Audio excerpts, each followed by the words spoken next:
Nothing can hold me back. Hold me back. Hold me back. Yeah.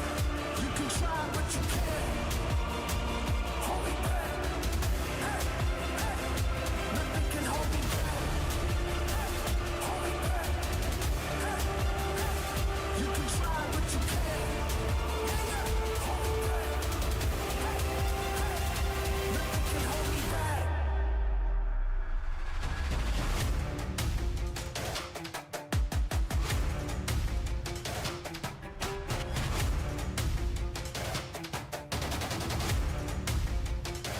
Nothing can hold me back.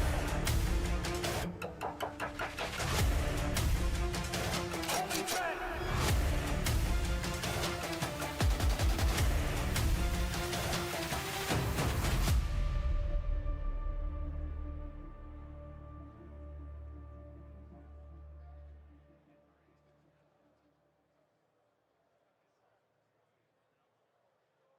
Man, this might be something lethal.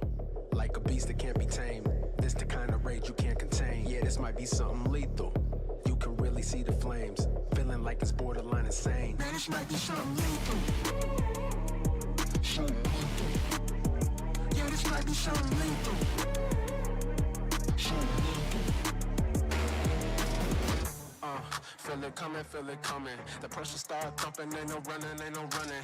It might cause a rave, all my people start jumping. You can feel the blood, shit, it get your blood pumping. Okay, you better take a seat. Don't step inside the kitchen if you cannot take the heat. It's looking like a feast, guaranteed to flame the streets. It's the jungle outside, tell me who can tame the beast. Something lethal, like a beast that can't be tamed. This the kind of rage you can't contain. Yeah, this might be something lethal. You can really feel the flames, feeling like it's borderline insane. Man, this might be something lethal. Something lethal. Yeah, this might be something lethal. Something lethal. Welcome to the valley, it'll eat you alive. It'll hit you out of nowhere like a thief in the night. Ain't no way you can hide it, came seeking a fight. Push the pedal to the metal, better keep up the stride. Keep up the pace, this is a rage, we gon' light up this place. Please make some space, or move out the way. Come in with pressure, get smacked in the face. Something lethal, like a beast that can't be tamed. This the kind of rage you can't contain. Yeah, this might be something lethal. You can really feel the flames, feeling like it's borderline insane. Man, this might be something lethal. Something lethal. Yeah, this might be something lethal. Something lethal. Yeah, this might be something lethal. Something lethal. Yeah, this might be something lethal. Something lethal. Yeah, this might be something lethal.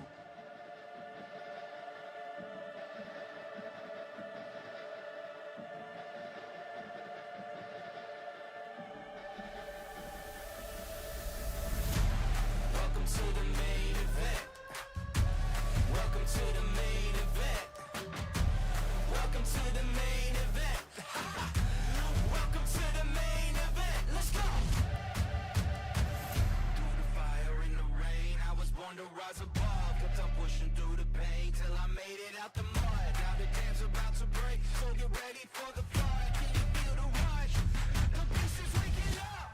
Welcome to the main event. We spent the whole night waiting for the best of the best. Welcome to the main event. You got the whole world watching. Will you rise to the test? Let's go. Welcome to the main event. Welcome to the main event. Welcome to the main event. Welcome to the main event. Let's go.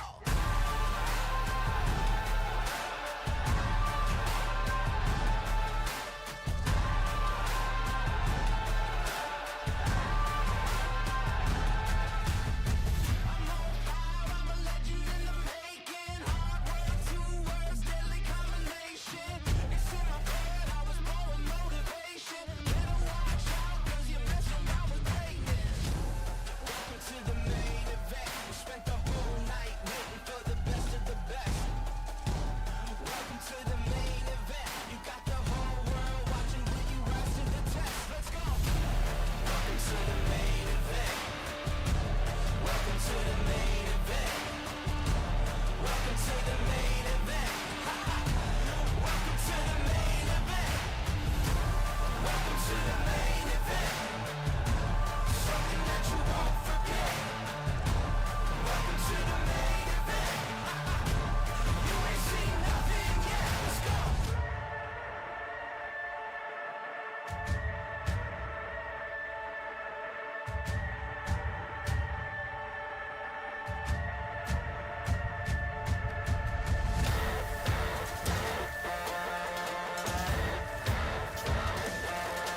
earth shake. Chaos around me. So many enemies. They all surround me. They out for blood and revenge. Rising with killer intent. The fury ahead is immense, but I will not bend. Look in my eyes, no you won't see fear. Nothing but fire and it's not even fair. They all against me, but I'm still here. So go ahead and let them know I'm more than prepared. An army's not enough to silence me. Go ahead and bring the galaxy. Nothing you do can rattle me. Go ahead, battle me. Get out my way. Get out my way. Move. Get out my way. Out my way. Get out my way. Move. I gotta do what I gotta do. No one or nothing can stop me. And if you don't think that I can, just watch me. Move. Get out my way. Out my way. Get out my way. Move. Yeah, vengeance in the trenches with my mindset on a mission. Ain't ready for what I'ma hit with. I'ma go get it, I'ma get this. And I told them I'ma end this, get a witness. You want the fire and I got that. Ain't nobody here gonna stop that. Got more than a 12-gauge kickback. I'm about to get that, no one gonna top that. I've been putting that work in. If you want the crown, you gotta earn it. Don't assume that silence means weakness. There's a monster that's lurking under the surface. They about to know. To doubt me, that's a tragedy. You end up just counting the casualties. Victory is my anatomy. Go ahead, battle me. Get out my way. Out my way. Get out my way. Move. Get out my way. Out my way. Get out my way.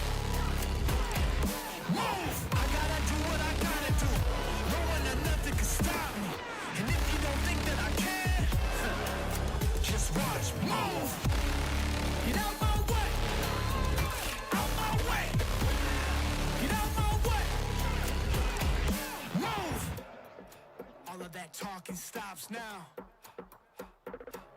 There's no need for discussion. Once you see what I'm about, all of that talking stops now. Let's do this for real. Let's go. Right now.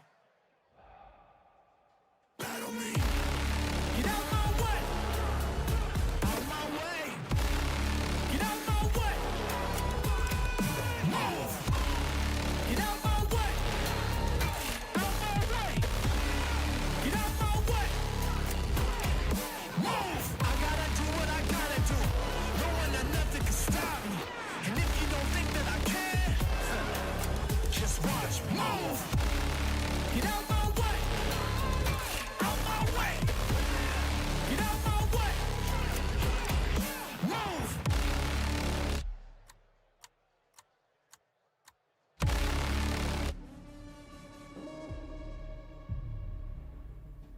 We gon' run it. We gon' run it. Yeah.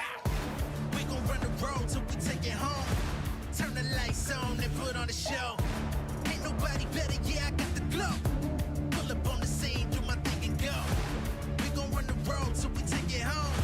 Turn the lights on and put on the show. Ain't nobody better, yeah, I got the glow. Pull up on the scene, do my thing and go. City on blaze when I'm in the mix. Everybody tryna stop me, but I'm too legit. Showing up with a brand new bag of tricks. I'm at the top, y'all know me, y'all never slip. New grip on life, I live it right. Getting everything I said in my sight, I shine bright. Nobody understand what it took for me to lead. I woke up feeling like I reached a new speed. Clock ticking, I strive with no limits. Making waves without a blemish on my image. The people listen when I speak another sentence. I'm on go while you're trying to replenish. We gon' run it. We gon' run it. Yeah. Push it to the limit when my heart is up. We gon' run the road till we take it home. Turn the lights on and put on the show. Ain't nobody better, yeah, I got the glow.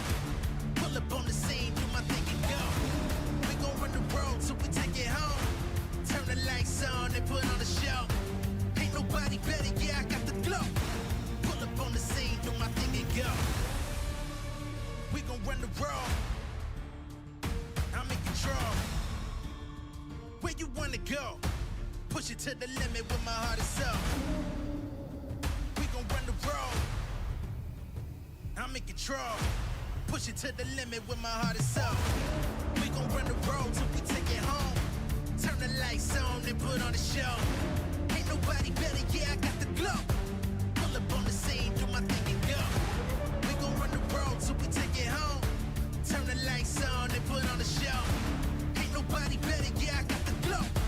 Pull up on the scene, do my thing and go.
In my darkest hour, I can feel the power.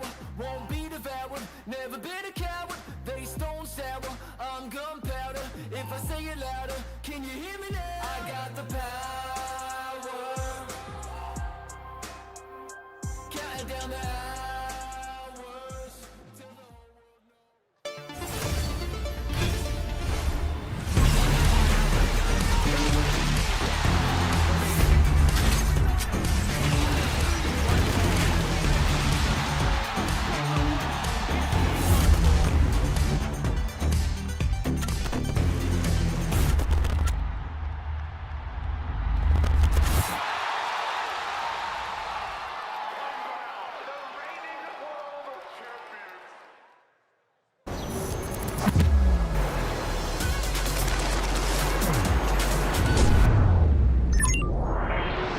Hunter in the dark.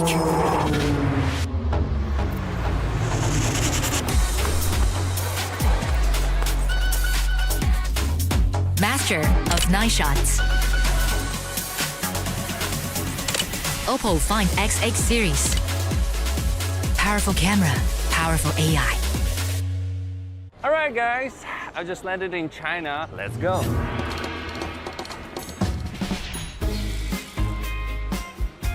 Play the local way, pay your way. Have you ever seen the Great Wall at night? Play the local way, pay your way.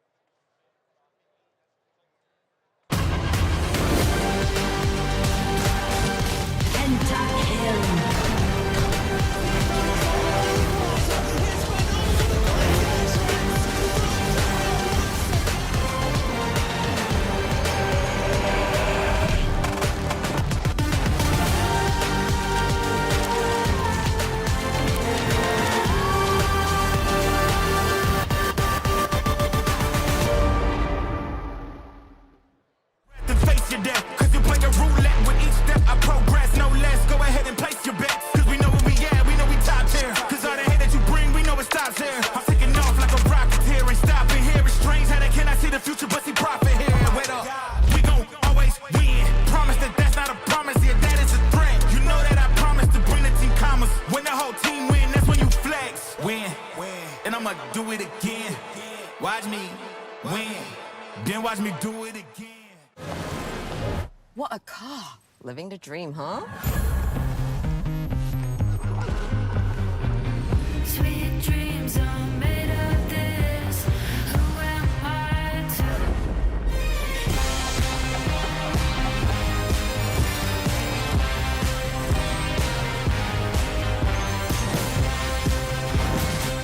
Okay. I get it now. Sweet dreams are made of this. Dominate the Rift with Opera GX. Bring League to your browser. Lock in with LoL Esports. Customize your setup with champion-inspired themes. And unlock new designs inspired by Arcane.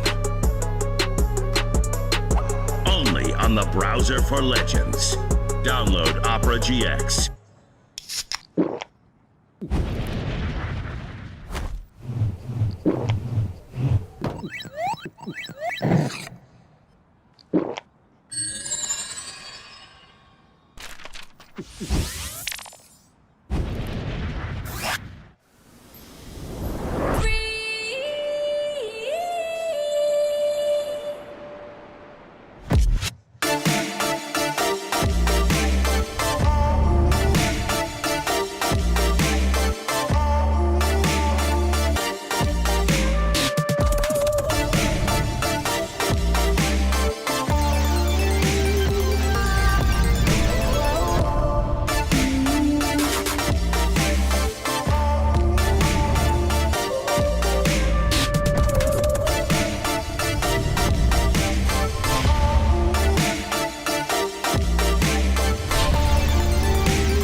Them hours in the gym, I'm about to go berserk. Count it down, clock is on tick.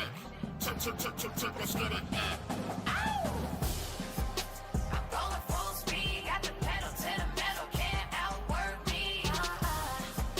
I'm going full speed, got the pedal to the metal, can't outwork me. I'm going full speed, got the pedal to the metal, can't outwork me. I'm going full speed, got the pedal to the metal, can't outwork me. He's a beast, he's a monster, he's a force with the man. I scanned the room, forming up the plan.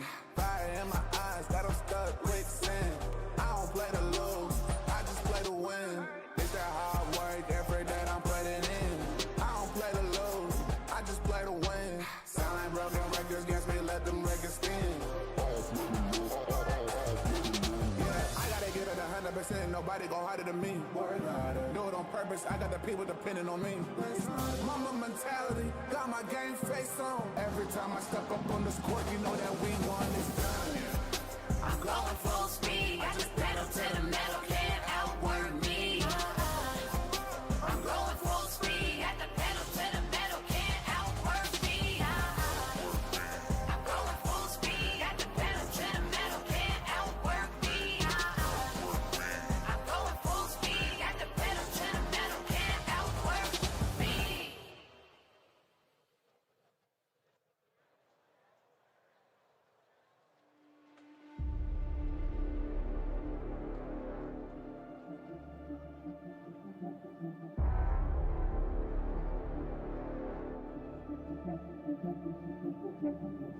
Yeah, you're looking for something amazing. That's why I put in the work.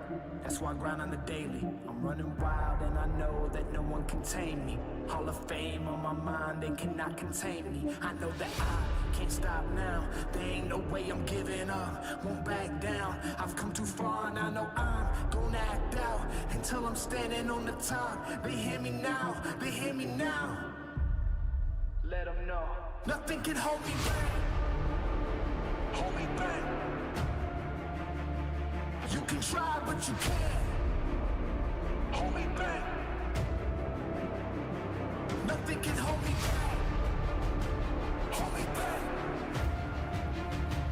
You can try, but you can't. Hold me back.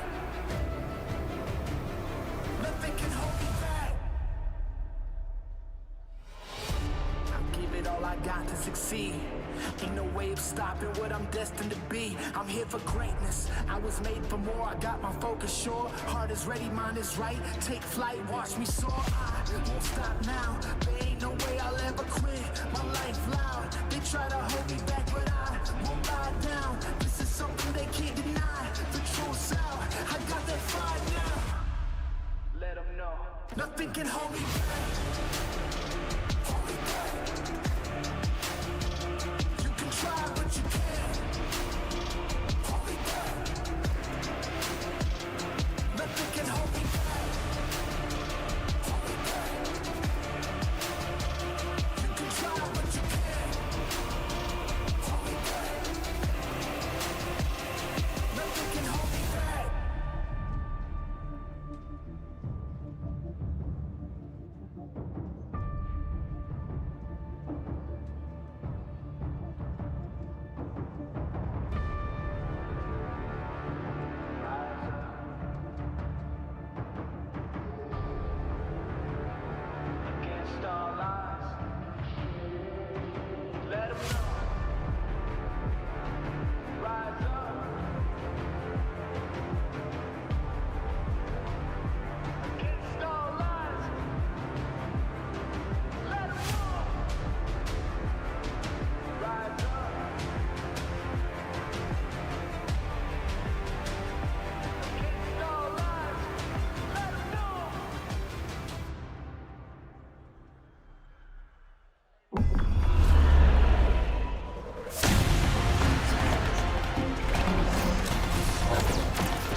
Something is coming.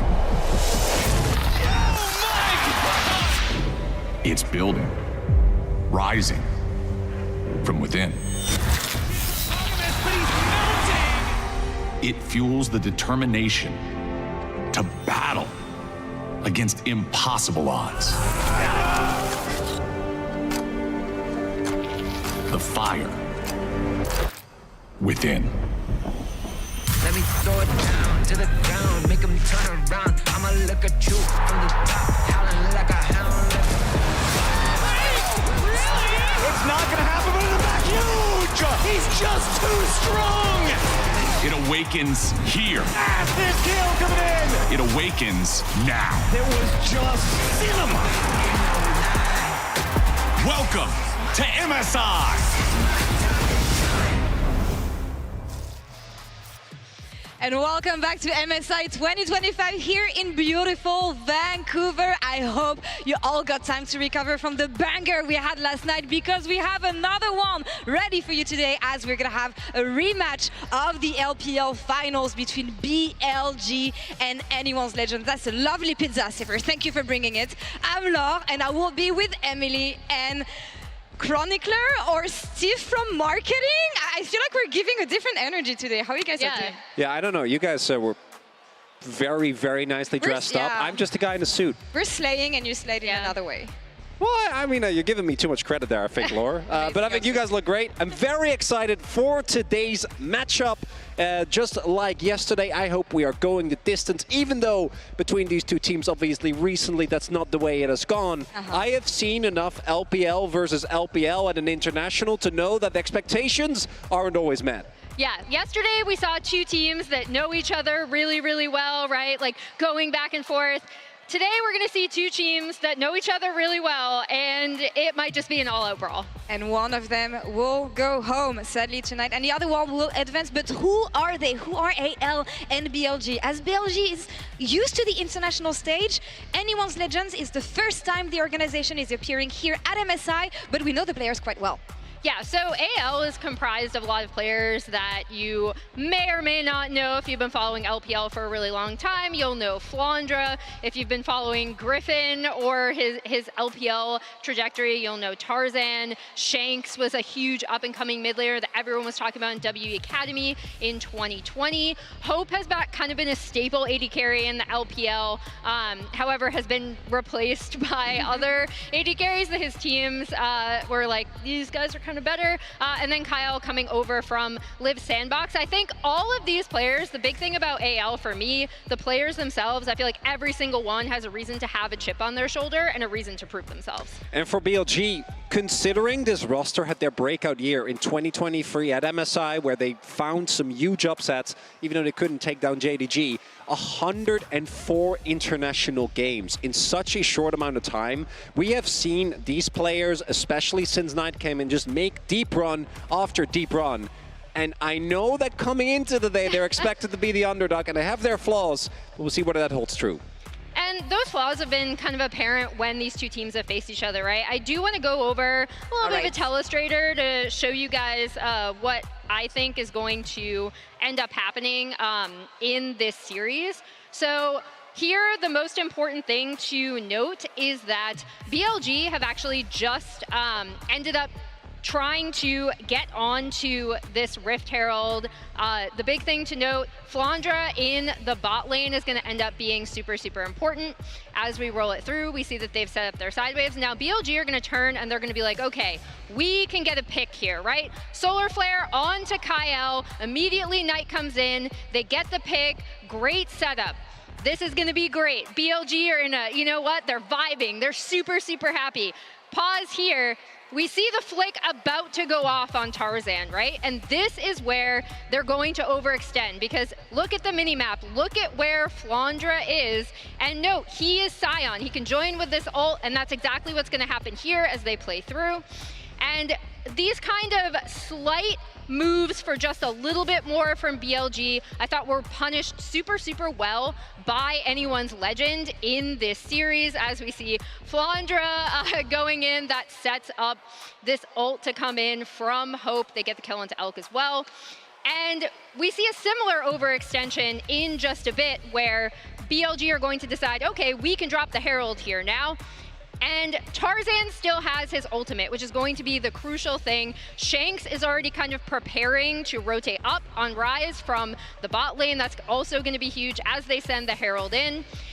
And these kind of collapse plays from AL, recognizing when they could go in on BLG as a unit, in addition to kind of just more general, stronger team synergy, especially between Kael and Tarzan. So even though, you know, the hook doesn't end up working out on that because of Beishuan blocking it, then he immediately goes down, and there's Shanks, like I talked about. He's able to rune prison onto On, and then Hope is actually just going to end up flashing over the wall for this kill onto Elk.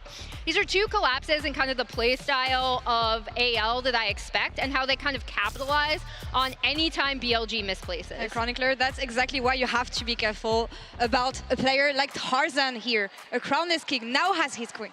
And it's been such a long journey for this player, right? And obviously, domestically, the fact that he was finally able to win a title is such a big deal. But I think it's also important to remember that when you look at his performances, that quarterfinals back when he was on Griffin, that was already kind of a crazy performance for a team that had just promoted to the LCK. And I want to go to the Worlds 2023 one, because that was, I think, a bad series that had a way bigger impact than it should have, right? Especially given what we saw T1 do for the rest of that tournament. I think Tarzan was very heavily criticized for his role in that loss. But then you look at the fact that he comes back the next year and immediately drags another team to semifinals at Worlds. And now the last member of Griffin who finally got his title. So let's see what he does in the series later today. But focus on mid lane for now, because the LPL mid laners Shanks and Knight are the featured matchup presented by Mercedes-Benz. Today's featured matchup presented by Mercedes-Benz pits LPL mid laners against one another. Knight is the cream of the crop in the LPL. The 2023 MSI champion has been his gold standard self at this tournament, leading all mids in KDA and carrying BLG past FlyQuest in a 5-game thriller. But his first blood over to Knight! He solo kills Quad underneath the turret and he gets away! He will see a familiar foe on the other side of the rift. While AL Shanks is a newcomer to international play, he is very familiar with Knight. The two faced each other 14 times in the LPL this year, with Shanks holding an 8-6 overall record. The cherry on top, Shanks solo killed Knight multiple times en route to AL's first domestic title. Will Shanks end Knight's run again tonight, or will Knight get his revenge here at MSI? And these are two mid laners that are very, very familiar with each other. Kind of any LPL mid laner at this point needs to have to deal with Knight eventually, right? As we see their numbers here. And again, something to point out for Shanks.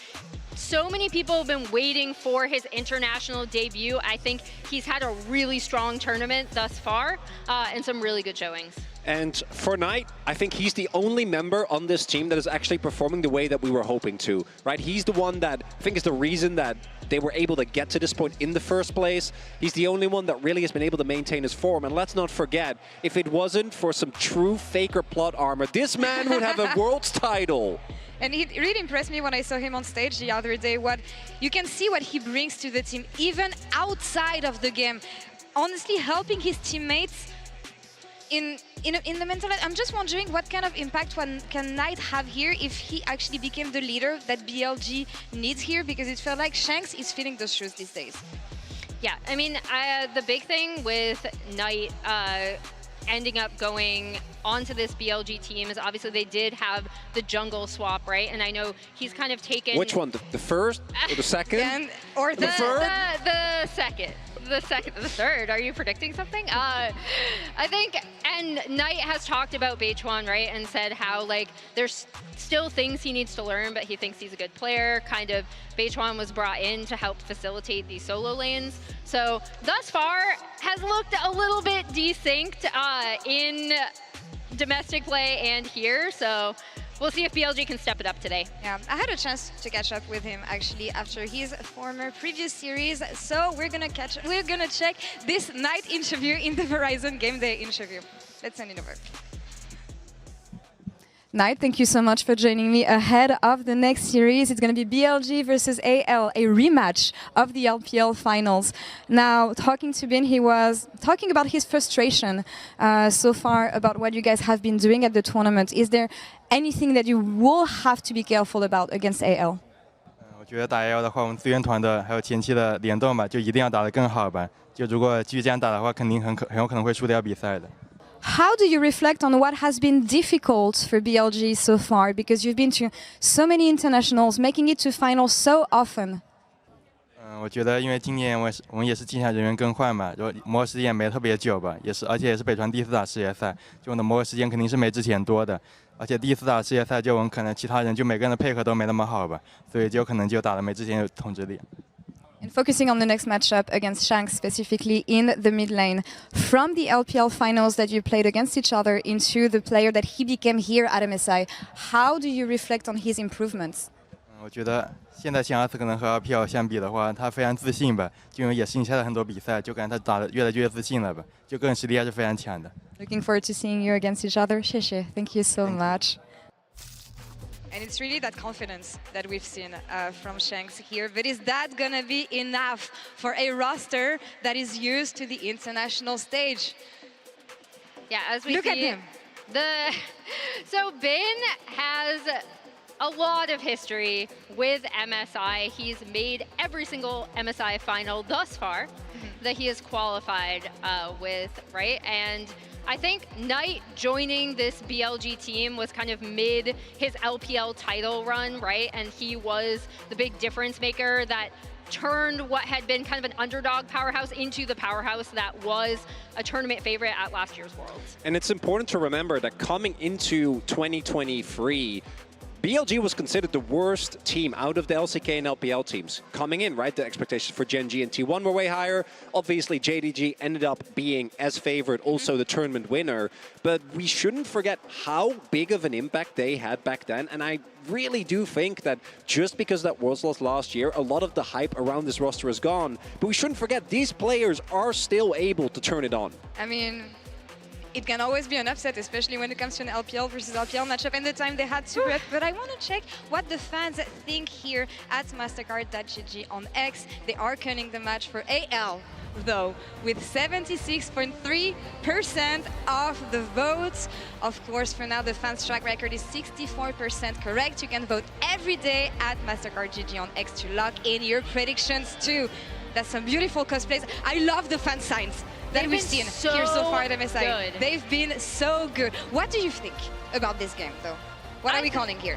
I think it's going to look, I'm with the fans, I think it's going to look a lot like the LPL final, a lot like that Telestrator I did earlier, right, where AL's map movements should be better. As a team, they just look so much more well coordinated. So I'm expecting it to be similar. I am going AL 3-1. Same.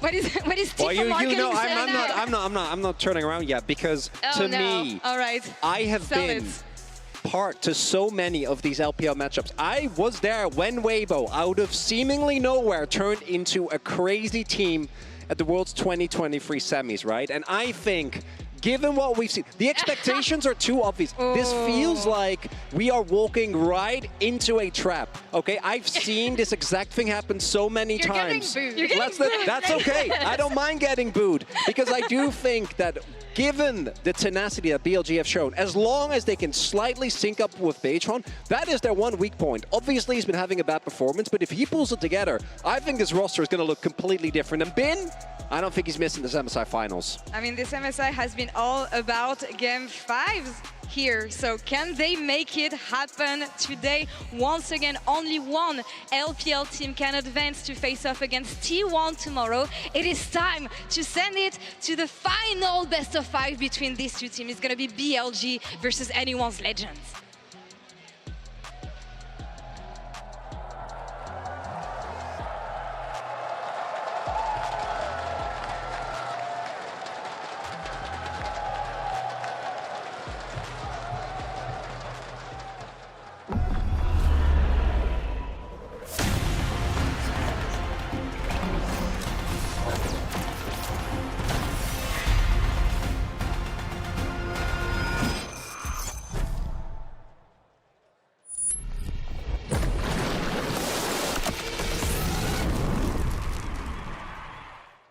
let me throw it down to the ground, make them turn around. I'ma look at you from the top, howling like a hound. Let me take it off, push it up to another height. This is what I do. I'm a dog, not afraid to fight in the dark at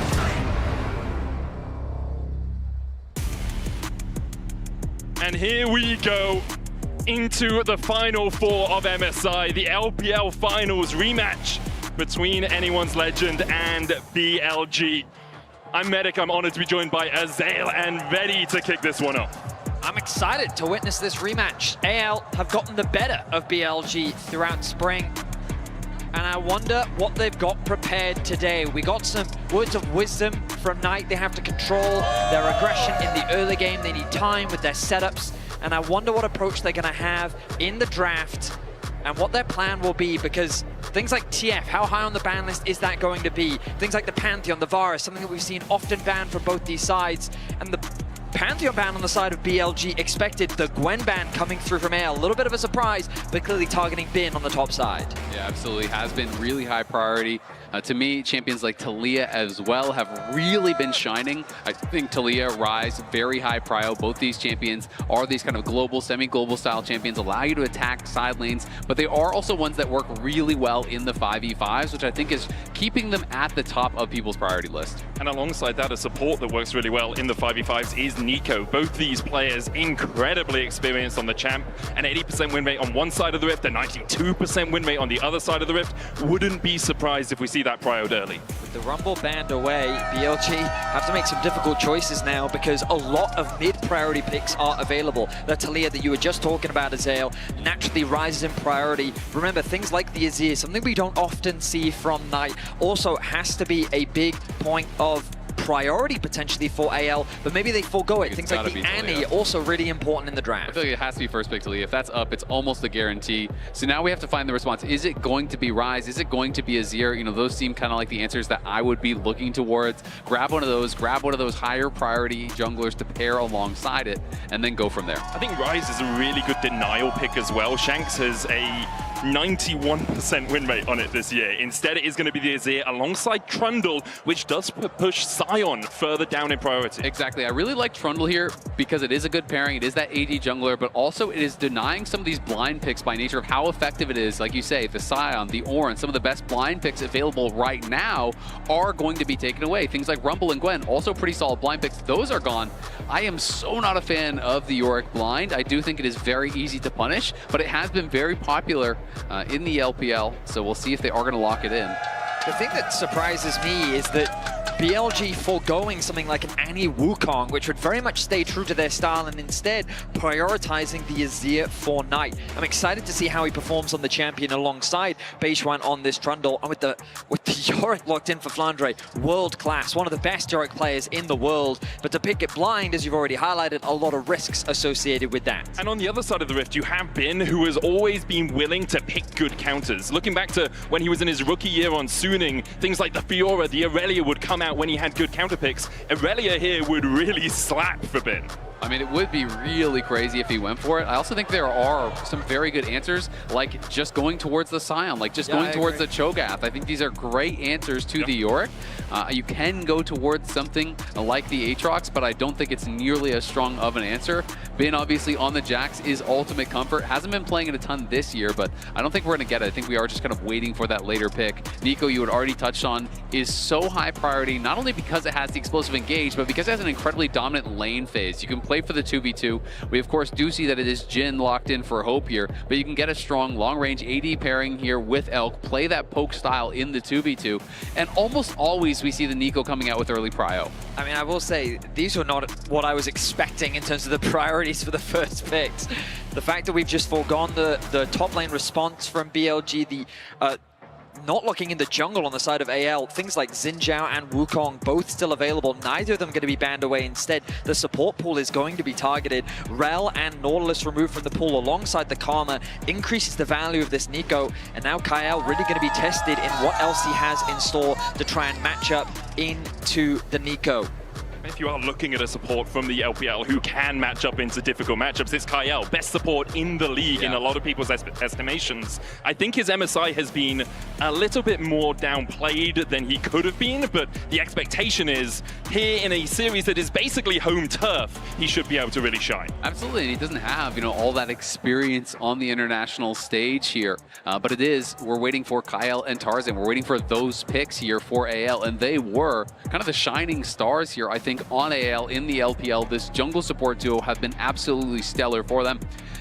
Considering the Corki here, I do think it is a really strong 2v2 if they want to go that way, and I like it quite a lot as an answer here. It's going to be very difficult, I think, for Kyle to grab a support that is going to really give them the advantage, so they may just have to kind of seed the 2v2, play the map, and look elsewhere, because clearly you already have a strong tendency to go towards that Yorick. You want to play towards it, try to prioritize grubs, enable them in that side lane with the Talia. And I think all of their picks are probably going to be lending towards that. Bard would make a lot of sense if that's the style that you want to play here. You can really get it on the map, work well with whatever jungle does get locked in here for Tarzan. And I think that Bin is going to have a difficult job up here. Curious as to how AL is going to round things out. They could do with a little bit more engage. I mean, yeah, they could just go for the Xin. I mean, Beishwan locking in the Trundle. He was very much expecting this to be the matchup, but Talia Xin is just such an incredibly potent mid-jungle combo.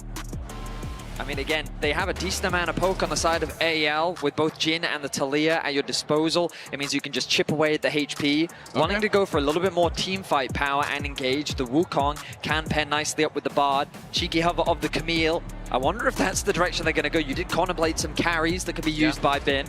Camille, I think, is a good matchup into Yorick. I do think you can play things like Fiora as well. Aurelia is incredible. If you want to go tank, you can look towards Shogath because Sion is banned away. Jax, I think, is fine, but you can be poked down a lot easier than some of these other matchups. Yorick, yes, of course, you do still have some auto attack damage coming through, but it has been going towards the tried and true here. He is insanely comfortable on this pick. You absolutely can outscale the Yorick, but I do worry about the early stages. Flandre very comfortable on this Yorick, and I do think it can be a pretty good early matchup there for the Yorick, just constantly poking and prodding away at his Jax. And if he gets put behind, Jaxes really can struggle.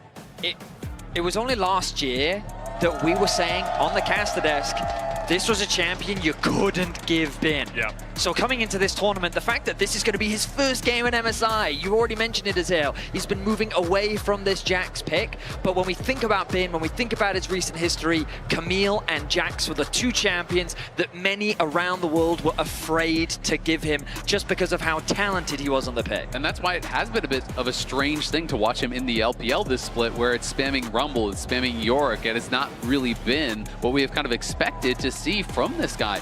And to be frank, he hasn't been as dominant as we expect from him either in the LPL. So we'll see if we can get some shades of Gigabin from ages past in Game 1. BLG have been a shadow of their former selves. They're not the team you expect to make back-to-back finals internationally. They're not the team you expect to push T1 to 5 games. But with the addition of Beishwan, with the changing of coaching staff in the middle of the split, things have started to go towards a more rosy direction. The question for BLG is, can they overcome the hurdle that has been AL for them throughout the entirety of playoffs? Anyone legend on the other side of the rift in their first international tournament, the first international tournament for Shanks, for Kyle. There was a lot of hope in this roster, but trepidation as well.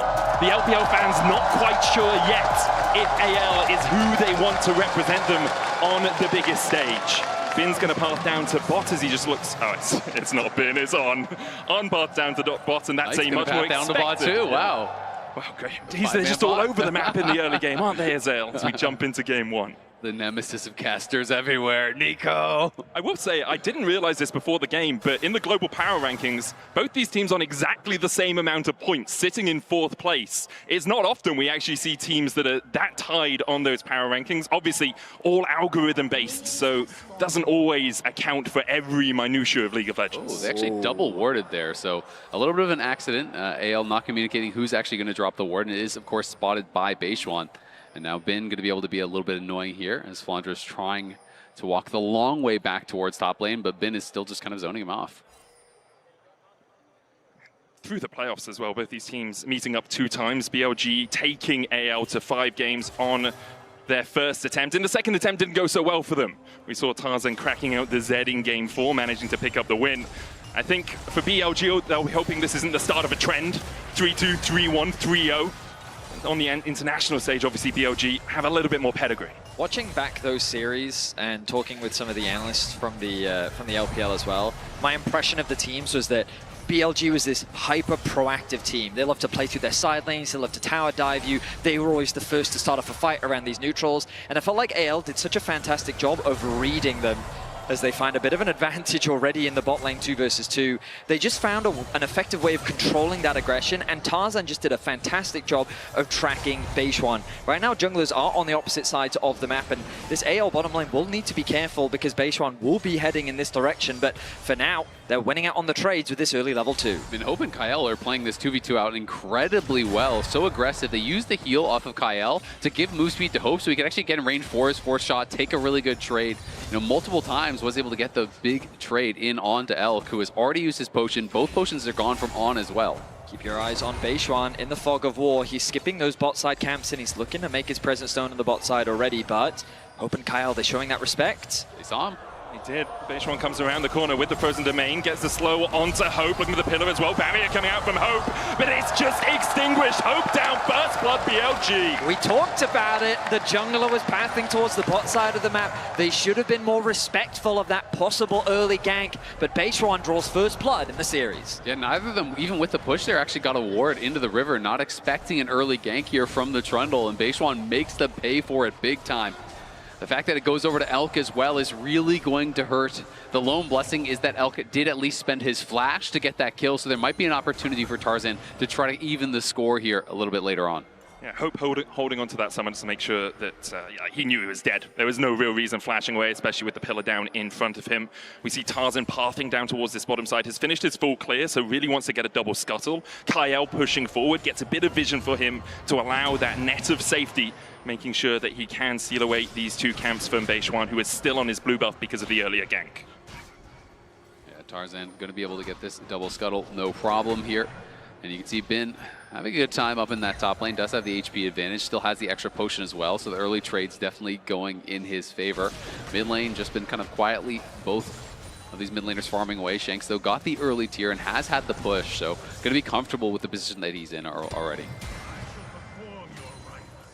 For the moment, Flandre just getting pushed back a bit, but that mid lane matchup is one I want to highlight actually, because Shanks coming into his first international tournament after joining WE Academy all the way back in 2020, debuting with WE in 2021, has come out and quoted himself saying, it is a long road. You have to go through failures if you want to get towards the victories. Knight, on the other hand, has felt like he has only had victories throughout his career.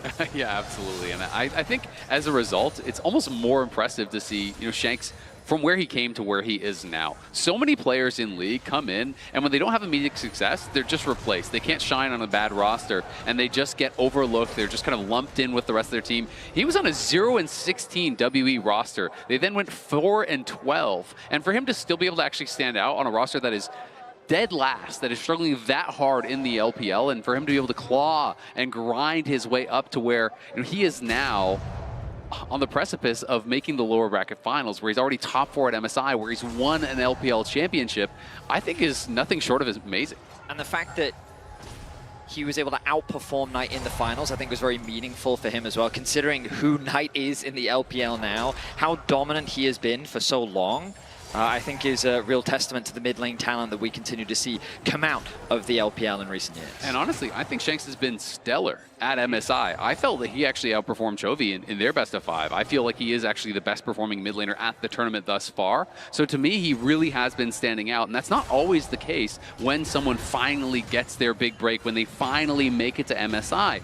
Sometimes players do struggle under those bright lights. It's a different environment than you're used to, but Shanks has been able to become acclimated right away and hit the ground running. And that's no disrespect to Knight as well, because he's had a phenomenal tournament himself. He's been a large part of why BLG is even in this position, and so many games we've seen him have those standout miracle plays. Even in their loss to T1, his Ahri did so much work to make that game much closer than it should have been. So it's a matchup that we're super excited for. Knight on this is here that we don't typically see him on. One of the champions that people often say he can't play is this Azir. So eyes are on this mid lane matchup. Right now there is a 2-goal difference between the 2 mid laners.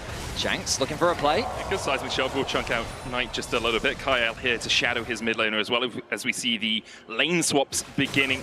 BLG moving their bot lane up towards the top side of the map. Exactly, and we're not actually seeing Hope match right now. He is heading back out towards bot lane, so it is going to be these non-standard lanes here with Flandre just trying to stay in range of experience, trying to be around as much as he can to pick up some of the CS. And what this often means is we'll see a Drake for Grubs exchange over the next couple of minutes. Grubs up in a minute's time. Dragon has been cleared out here by anyone's legend, and you can see a couple of pings coming down on it as well from BLG, expecting it to be started by their LPL counterparts. Flandre forced down a little bit. I mean, Flandre not able to actually get any of the CS. Look on the other side. The CS gap is actually opening up quite a lot now, as Bin was completely uncontested. He was actually laning 1v0 for quite a long time down there, and just now, Hope and Kyle got down, put a little bit of pressure on, but then they're already leaving the lane. So Bin is just having the time of his life, holding the wave by his tower, getting all of this gold, while his counterpart on the other side is not getting anything. And Yorick has to be able to succeed in the side lane to really succeed in the game.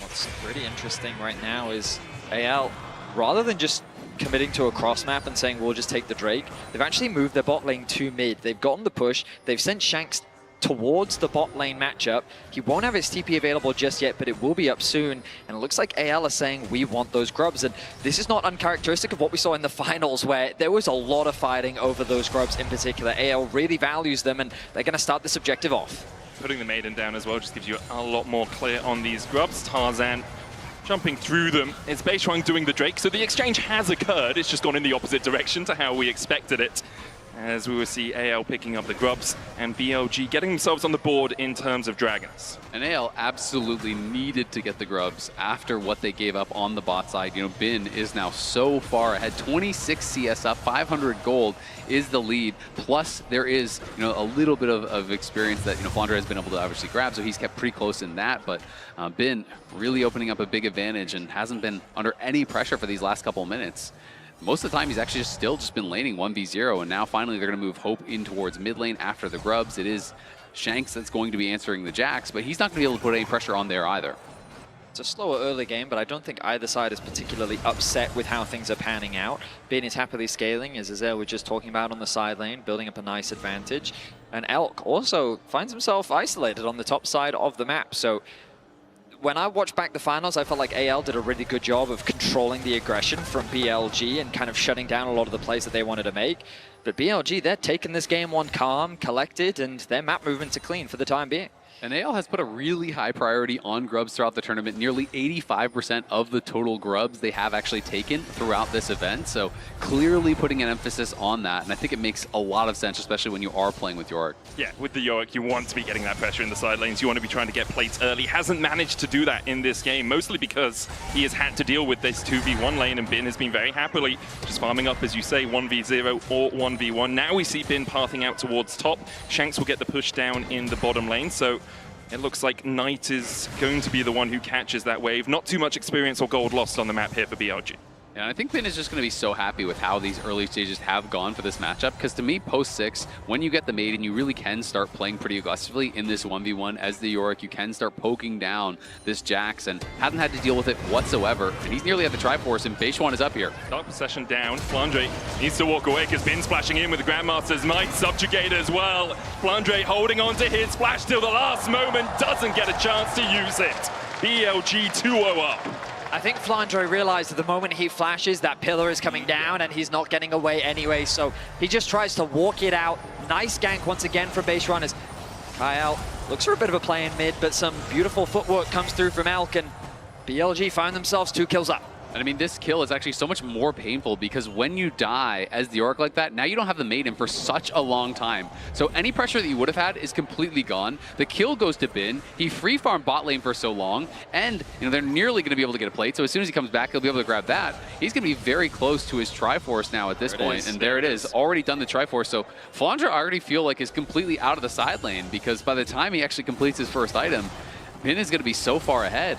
Still 2/3 of the cooldown remaining on that Maiden as well. It's going to be so hard for Flandre to lane in this top lane. Wave pushing out against him makes it even trickier because his jungler is not on this side of the map right now. Tarzan trying to gain control around this bot side river.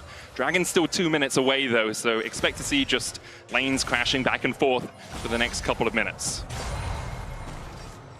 Tarzan has spent the majority of this game just focusing on farming up. He's been doing a good job getting close to his Trinity Force as well. You can see that they've been investing a lot of vision towards this bot side of the map with control wards aplenty pretty much throughout this bot side, pretty much to put more pressure on tonight specifically. Shanks keeping that bot wave pushed in and moving into this fog of war. I like these little wards that BLG have been able to put down just to keep track in the event that Shanks tries to make any sort of ulti play towards the mid lane. And so BLG are kind of responding well to the control that AL is trying to get here in the early games. We transition into that mid-game phase. Dragon spawning in about 1:15. And I wouldn't be surprised if BLG just concede it. Instead, look for a cross map. They don't need to force a fight right now. They're quite happy to scale with the lead that they're slowly building up. Yeah, I absolutely agree. I mean, I think if you offer this sort of a game state to BLG, they would be so happy to accept it. The fact that you do have the Azir, you have this Jax, and they are just kind of free scaling here on the other side. And we haven't been able to see kind of any playmaking come out from Kyle on the Bard. We haven't seen any ultis come out from Shanks on the Taliyah, even though he has really been the one having the push. So BLG in a great spot here, and I do think it's going to be important that AL are able to be successful in the first team fights when they do actually take them. Wukong is now on Triforce. He is going to be at a really strong point in the game, but they have got to nail their engages when they go for him. Otherwise, I think the game's going to get away from them. I will say, I take triple Triforce over single Triforce in every single fight. Bin, Beishuan, and Elk have already completed that first item. Knight has a Nash's Tooth as well, while Shanks has gone for the Archangels, but that's still 100 stacks away from giving him the shield. So, although BLG could decide to seed the Drake, although they could decide to not fight it, I actually think in terms of raw power right now, they're definitely in the driver's seat. I mean, great minds think alike, Medic. I was on the same wavelength with that one as Flandre goes for a bit of a trade and immediately regrets it. Counter-strike comes in, there's a TP as well. Kyle trying to come up to join this fight, and Bin begins to retreat. Shanks is going to teleport forward. Bin has no flash. Weaver's Wall will lock him on this side of the tower. Tarzan chasing forward as well. Bin with the counter-strike will get knocked up using that Cyclone. Bin still jumping away, but he's caught out. A Tempest finds him as Flandre secures the kill. This is really nice. Now they can try to rush for first tower here up on that top side. They have the grub. They're crushing through this tower. They should be able to win, but BLG also a lot of damage on that bot lane tower. They obviously have the Trundle. Not going to be able to get it either way, though. So first tower does go to AL. Yes, they should eventually lose the Dragon down on that bot side, and the tower will be matched. But if you can get this second turret as well, BLG very slow to respond. This one's dead too. AL making a massive play on the top side. That is going to be a huge gold swing. We'll see the gold swing in their favor. About 300 gold ahead, but about 1,000 across the course of that play. BLG will get their second Dragon, and it was actually AL who decided we don't want to take the fight around second Drake. We can fight around Soul, point around Soul. Elk harassing Hope down here with the Gatling gun. Knight coming in from the side. I think that might be on, actually, with Knight down towards the bottom side of mid. There we are. And I think it's really, really smart to actually play towards this York. Again, you need to make sure that you are enabling Flandre in that side lane. He's got to be able to compete against Bin, or he's just not going to have much of a purpose in this game. You can't have your York just perma-grouping. So being able to actually get out to that side lane, investing the resources there, you're only giving up a second Dragon. Try to set up for that third. I also just like that exactly what Medic was saying. You press tab, you look at those items, you're like, ooh, that is 3 Trinity Forces. I really don't want to go for that, and instead we'll just look for the cross up. They found an effective one, but BLG, they won't slow down. Realizing that they feel stronger right now, they're going to start off the Herald. AL is in a position to contest. Shanks doesn't have the ultimate, and there's not real any way for them to get good positioning on this fight. But again, look at bot. Flandre is already working on that tower. Bin's going to have to TP down. This one boosted up there with the deadly flourish. Tempered bait out as well. Kyle caught, has that pop blossom and has a flash. We'll use the flash early to try and escape it as the curtains open. The shape splitter will block one, and Elk will block the next. Pop blossom from on just to make sure the chase doesn't materialize. Close exchange as AL tried to get some exit kills as BLG were on the retreat, but they're able to secure the Herald and they walk away safely. As AL, you were talking about that bot tower, and AL end up securing it. Yeah, I mean, Grubs, Yorick, Triforce, that is a recipe for success against the tower. You're going to crush that thing ridiculously fast. So, you know, even if the Yorick is behind, which at this point he is not, he is slightly ahead in gold, you can crush towers. So, you know, they have to be really, really careful. If BLG commit 5 members to one side of the map, they can get punished on the other side. And I do think this is something that BLG has done a lot throughout this tournament, is they will heavily commit towards objectives. They're going to show up, they're going to try to force you to fight, but sometimes that does open up the opportunity for really successful cross-map plays. And I think this is something that at times BLG struggle with in the LPL as well. They don't always have the cleanest objective setups. Sometimes they are a little bit bloodthirsty around those. And as a result, teams that are very smart on how they play the map, like AL, can get advantages. And sometimes that comes down to synergy as well. We have to remember Beishwan only joining the team this spring, halfway through the split. A change in coaching staff as well with Maokai leaving. So it is going to be a struggle for BLG when you look towards those things that are developed over 6 months, a year, 2 years, and that sort of synergy that AL can have. And Knight was very frank about that. We saw that in the game day interview that we had from him earlier, talking about, and he wasn't sure if they had enough synergy built up. Potential dive. Out, on-court up, the Ghouls will chase him with the morning mist, and BLG still able to defend. Drake's still 2 minutes away as well. There is an Artican coming up, but that's up towards the top side. AL with really good just map play there. They'd gotten the push on the top lane, they had the push on the bot, and so they just collapsed from both sides to attack this mid lane. They were able to do a good amount of damage onto their opposition, along with chipping away at that tower. And it's not necessarily that they heavy committed. Ooh, Shanks needs to be careful. He's going to get chased down here. The pillar out. The flash forward from Knight still has the Emperor's Divide here. Shanks looking for the movement speed, but just doesn't have enough. Beat of Warfare over to BLG. Just as I was complimenting AL on their map pressure, they stepped too far on the top side of the map. Shanks goes to a space of the map that Knight and Beishwan were ready to punish him on. They get 3 kills, and they're able to find themselves another pick. Yep. AL now a little bit more on the back foot, 700 gold in the hole. They are still scaling through this game, of course, and it's the first time we've seen Shanks really make a mistake with his positioning. Obviously could have gone the longer way round towards that top lane wave with Beishwan and Knight in the area. They invest the flash, and they take down their enemy mid. Next objective, though, still a minute away, and once again, it's AL with the vision down towards that bottom side. Wards abound for them. I feel like that Bin and Knight are actually setting up a bit of a freeze.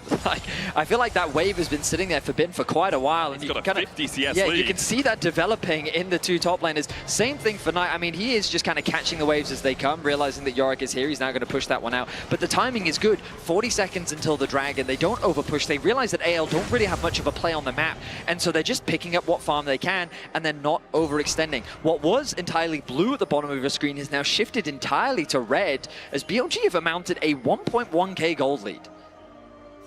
They'll be really happy with the spot they're in. I want to get towards these objectives first if they can. A good Pop Blossom from out of vision can really spell disaster for AL, who can sit this one out. They don't have to fight for the 3rd Dragon of the game. We often talk about how much pressure it puts on you as a team if you have the enemy team on that soul point. Yeah, and especially when you are a composition that wants to play through sides, it makes it so much harder, right? When then you are forced to group, no matter what the wave state is, no matter what the item completions are, you would be forced to go there. They're looking for Beishwan. Kyle going in with the Temper Fate. There's Weaver's Wall as well. The chase onto Beishwan. He's going to start to walk away. Dodges the seismic shove. Meanwhile, on the bottom side, Flandre forcing on away. Beishwan trying to trade with Kyle. The redemption will be enough to heal up the Bard. He gets the shutdown with it. On-court out as well, as AL are going to find 2 of this play. That is huge, because that should get them the Dragon off the back of that as well. Not the cleanest execution as the Cosmic Binding missed, the Deadly Flourish missed, the Seismic Shove missed, but they chased him down. They get the kill. They kill the support. I want to see them go straight towards this Dragon. They aren't going for it just yet, though. They're just playing towards Otacon. This is definitely riskier, but we can see that BLG is going for the Dragon on the other side, so this should be theirs. It does mean, though, that BLG will move to Soul Point here very early on. I felt like BLG was doing such a good job of suffocating AL. The fact that Bin was just holding that wave in the bot lane, they were playing around Knight safely on the top side of the map.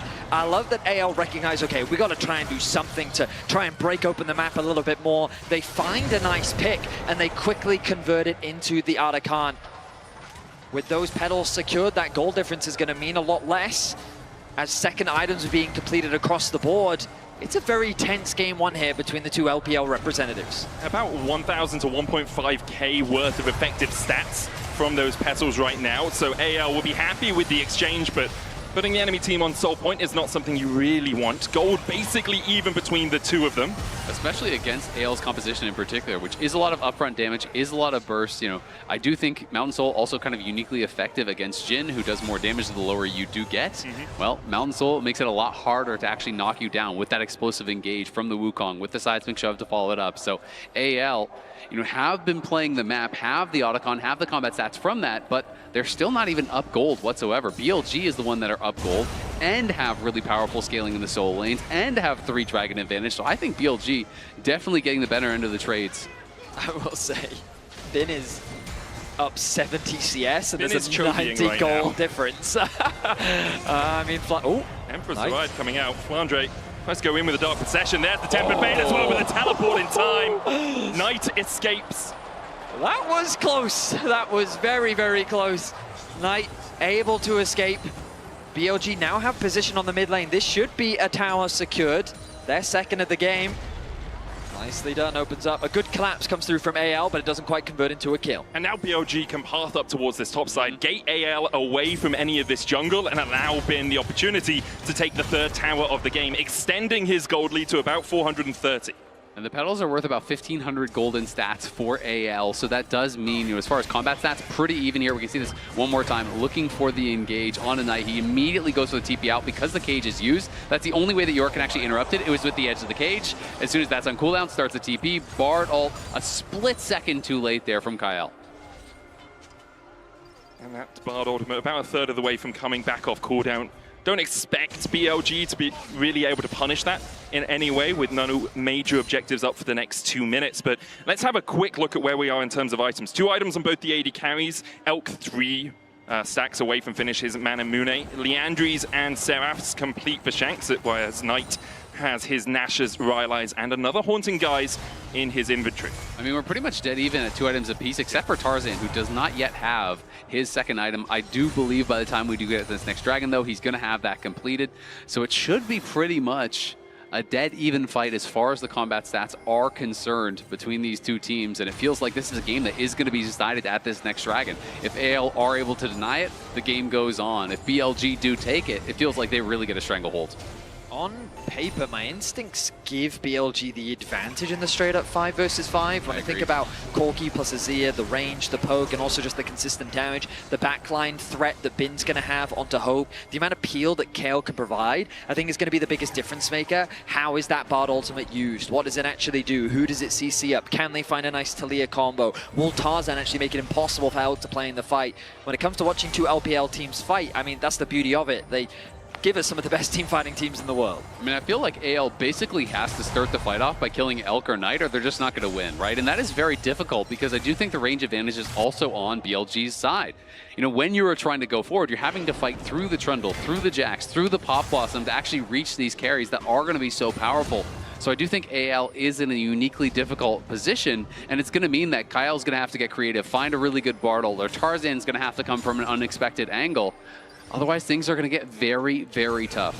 Just to note, like, we've been talking a lot about Bin's farm, but he is close to the Flame Horizon. I'm curious as to whether or not he'll be able to get it in this game, as the dragon spawns in about 50 seconds. Big completion there for Bin. Does now have the Seekers that he just actually purchased. So yes, he's not on that 3rd item, but Seekers is in. Another Mask coming through, another Zeal coming through. So the gold lead is at least showing itself in some partial completions there that are pretty impactful. We have really only been talking about Bin and how well he's been CSing in that isolated top lane matchup, but look at Knight, look at Elk, both of them going at well over 10 CS a minute as well, whereas on the other side, Hope is about there, Shanks is 30 CS down, Flandre is 60 CS down. 3 Chovies on one team, apparently, here for BLG, as they've been doing a really good job of being in the right position on the map, making sure they get that farm, denying it from the enemy teams as well. And to me, a lot of it was just about the early lane assignments. I think the AL really kind of mismanaged that. Flandre was completely starved on the top side, while Bin spent a couple minutes on bot side just getting every bit of farming experience uncontested. Right now, everyone is gathering in the mid lane because they know how important this dragon is. It's BLG that get the push. Knight takes a bit of damage down. He will put the turret up in mid, making it harder for BLG to approach through the mid lane. The dragon started off. Tarzan has found an angle to the bot side. BLG are losing waves to that bot lane tower, but they won't really mind about that right now. Tarzan looking for the flank position. BLG don't have great vision around here. Only on the top side of the river, really, they have eyes, whereas Kyle stepping forward, putting a control ward in. Shanks still looking for the flank. Bin trying to mark anyone that comes around the back of the blue buff. On with a good route. There's the counter-strike follow-up. And Kyle has to pop the heel. Tempered Fate's going to land onto a couple. But the Drake's still very healthy. Seismic shove only onto one, but it's on and he's off. As AL begin to turn the fight in their favor. They're still looking for this dragon. The curtain's open. This Jin wants an encore. Cyclone doesn't hold them in range. A counter-strike out by Bin as BLG retreats. Whoa, that was a very tense fight. Both sides fighting for position, but given that BLG actually had position in the river first, AL had to play it slow and rely on their poke. I was worried for Kyle, but we talked about how that Bard ultimate could be a game changer. He connects it, and they find the pick. I mean, this is really nicely done. It does look like Kyle's going to be in a lot of trouble. On caught him, and Bin jumps in, but they can't quite 100-0 him. He gets back, and then this ulti right here. Look at the seismic shove. Last time they were not on point. This time it is perfectly timed. They land the cosmic binding, even with the flash. Bin is stunned on the other side of the flash. On gets deleted. Now Bin has no way to access the backline without that flash. They get the first kill. They chase them out and take the dragon. Really well executed there from Kyle and Shanks. The seismic shove, perfect. And catching out On as well, who has the Pop Blossom, who has the Hextech Rocket Belt, who has the Flash. That's when you can really funnel forward and try and take the fight, because it is Kyle who will be jumping, it's On who will be jumping on towards that backline. Still, though, for BLG, they're on Soul Point. It's a mountain up in 4 minutes' time. They still have a gold lead of about 1,000, but as we said, the petals kind of even that out for AL. Third items on their way here for Anyone's Legend, as although the game hasn't had too many kills, it's been incredibly back and forth between these two teams from the LPL. They kind of return to a farm state right now. Of course, the Baron. Ooh, ultimate used by Kyle forces the Rocket Belt out from On. But yeah, right now it's mainly just, again, the contest for position. With so many of the towers gone, AO would love to secure this mid tower, but it's a very difficult siege against Azir and the Corki. So instead, they're going to set off some vision around Baron as they look for a reset. And it has been really interesting because clearly Flandre not that confident to actually push in for that 1v1 against Bin. Bin has been able to scale through the early levels, has this big farm advantage. That has kept him in the gold lead despite some of the kills in the towers going the way of the Yorick. So it hasn't really been much about the side lanes. It is kind of one of these weird situations where if you can't get prio side lanes as the Yorick, you just have to group, you have to fight, you have to find ways to be able to be effective in a difficult situation. One of the things I think AL did quite well in the previous fight was making sure Bin can't find a flank. And historically, whenever I think of Bin on Jax, his flanks have always been one of the most terrifying elements of him on this champion. The way he finds creative ways to gain access onto the backline, creating chaos in the midst of the fight and just ruining that coordination is something that I think AL is respecting and doing their best to play around. But they're going to have to keep doing that because, as we talked about earlier, BLG in the straight up front to back, we still do give them the edge with their composition. Yeah, and you can see looking onto Kyle, doesn't have the flash, doesn't have the heal, and he is done for. Elf gets the kill, the curtain's open. As Hope tries to avenge his fallen support, will land the shots on, but he's tanky enough to survive through them, has that Warden's Mail complete. They got the TP off of Flandre and Knight there, so Bin is going to have TP advantage. Yes, Shanks could potentially match him, but Beishuan getting aggressive here. Dodge away from the Deadly Flush and avoids the seismic shove. AO still have a bit of vision around this pit, but that's now cleared out by Beishuan. Knight's going to start up the Baron. Anyone's Legend. Don't have vision yet, but Tarzan and Hope are on their way. Their prying eyes will spy the fact that BLG have started the Baron. Flandre jumped on by Knight, though. The Emperor's Divide will knock him back, but meanwhile on the top side of the fight, the Cyclone comes out. Beishuan has to flash out of the back of the pit as Elk tries to put some more damage down.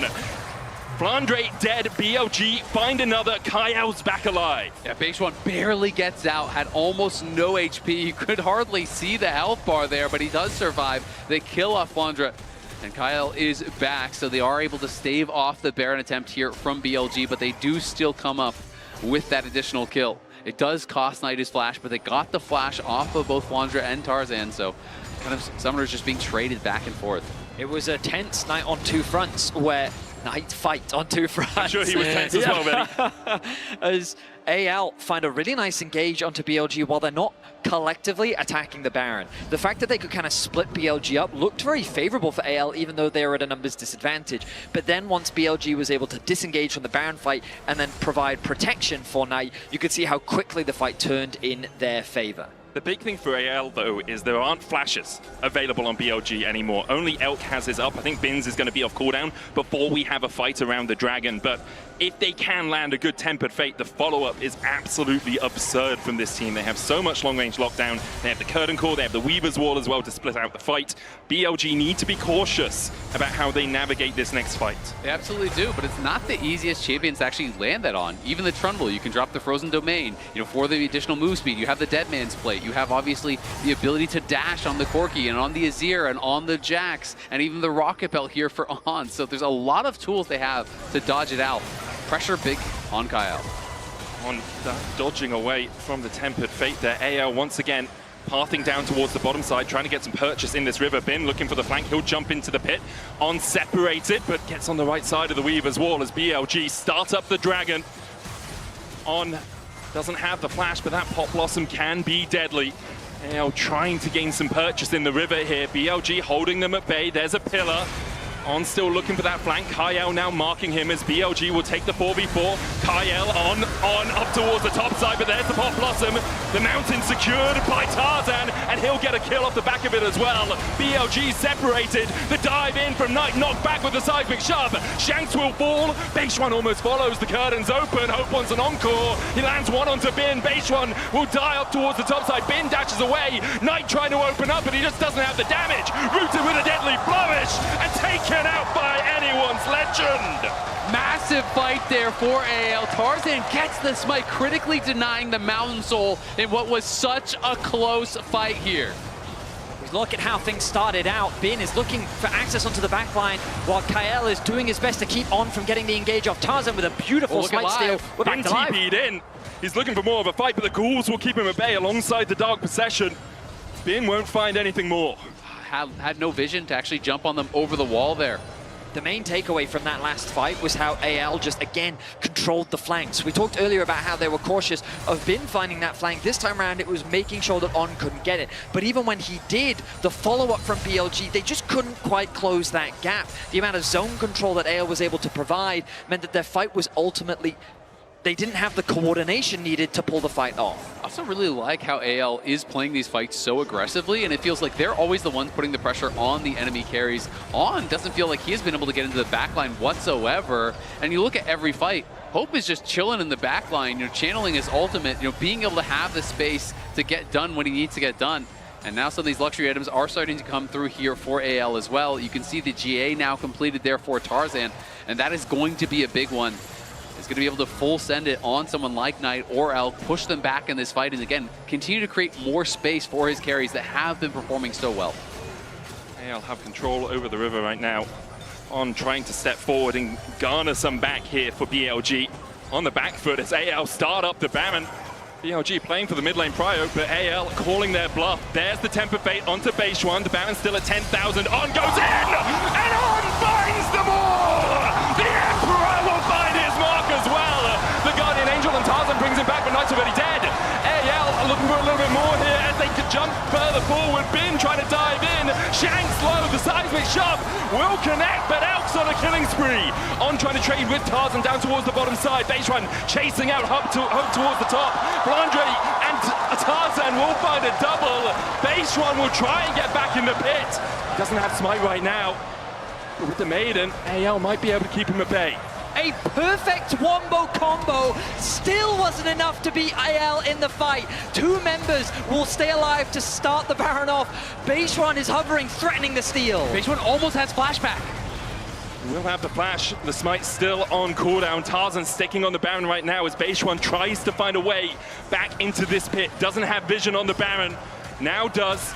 Loses it again. He's dodging back and forth. 3,000 on the Baron. Beishuan kept at bay by Flandre, but has the flash. He jumps in. Looking for the chop, but it's Tarzan once again who wins the smite fight. Tarzan coming up massive for AL.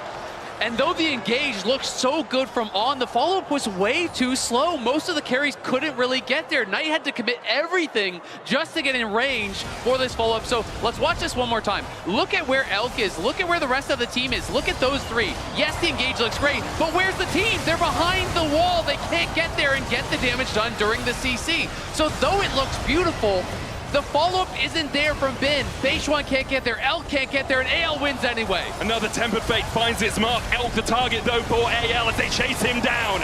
On with a Pop Blossom, only finds a single root, and that's 2 more to anyone's legend.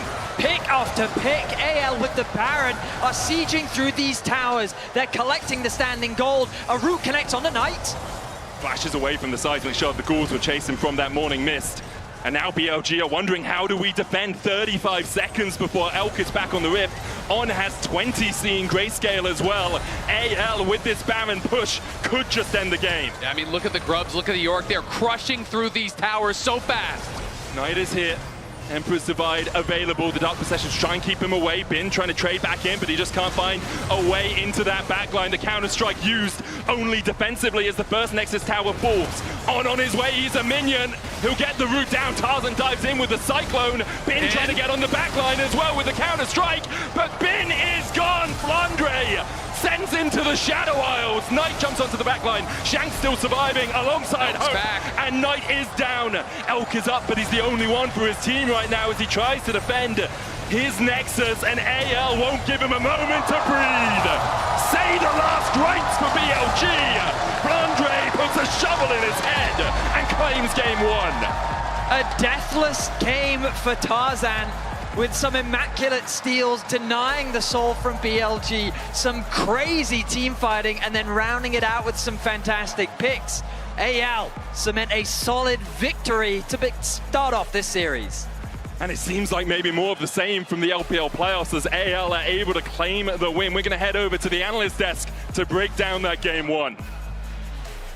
That was absolutely amazing from AL. I don't know what you guys think about this game, because it felt close, but really not at the same time. This feels like 2 LPL teams in international, and we kind of set it up how LPL teams, when they face each other at internationals, things can go a little haywire. I'm not going to say I agreed with all of the decisions that Anyone's Legend made in this game.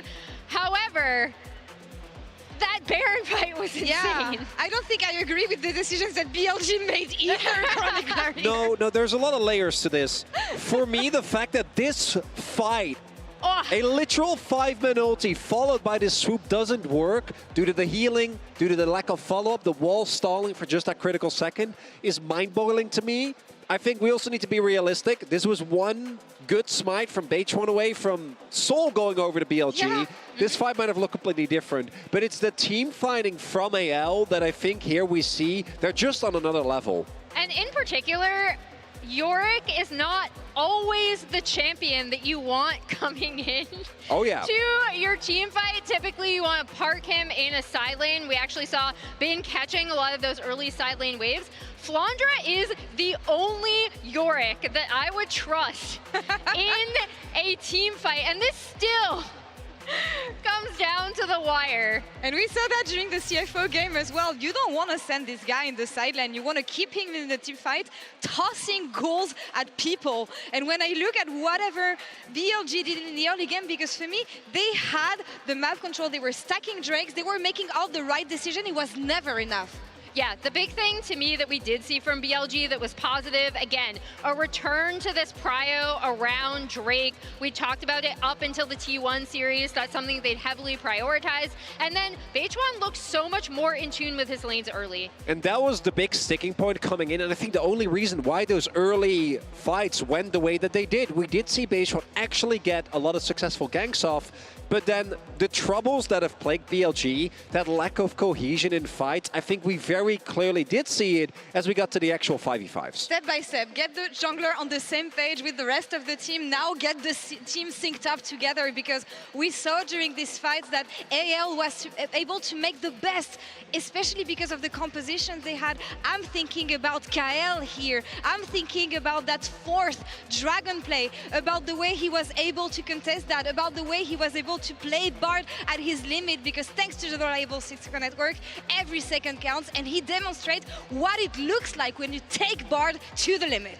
Yeah, basically the Toledo wall comes through, Bin tries to jump on him, he actually ends up flashing out, healing, then gets the Bard ult off to get on to On, and that does give so much more space for AL to set up. This actually was so crucial too because BLG had that early Drake stacking. That Jhin Bard 1-2 when it comes to absorbing blows, and then your enemies will never be able to get away, right? The Jhin ultimate means that you're always going to be at a really big deficit when you try to disengage. And if Kyle plays that a little bit worse, he ends up dying, they lose that fight. That's soul. So that play, absolutely pivotal. And I do want to point out the Yorick damage here.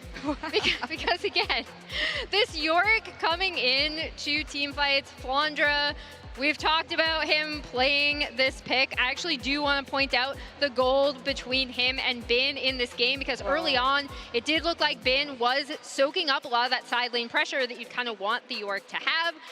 However, Flandra Yorick comes out ahead again. And Flandra Yorick, we're not going to see that champion again. Thanks for BLG for the rest of this series. But for now, anyone's legend opens up the score. They take game one. Let's see if BLG can fight back right after this.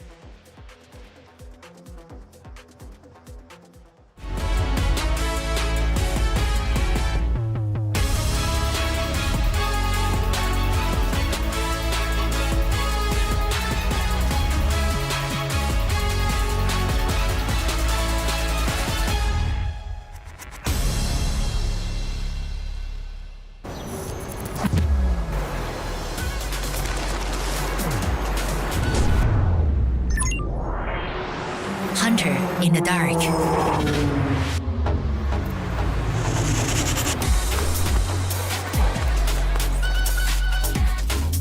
Master of nice shots. Oppo Find X8 series. Powerful camera, powerful AI.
What a car. Living the dream, huh? Sweet dreams are made of this. Who am I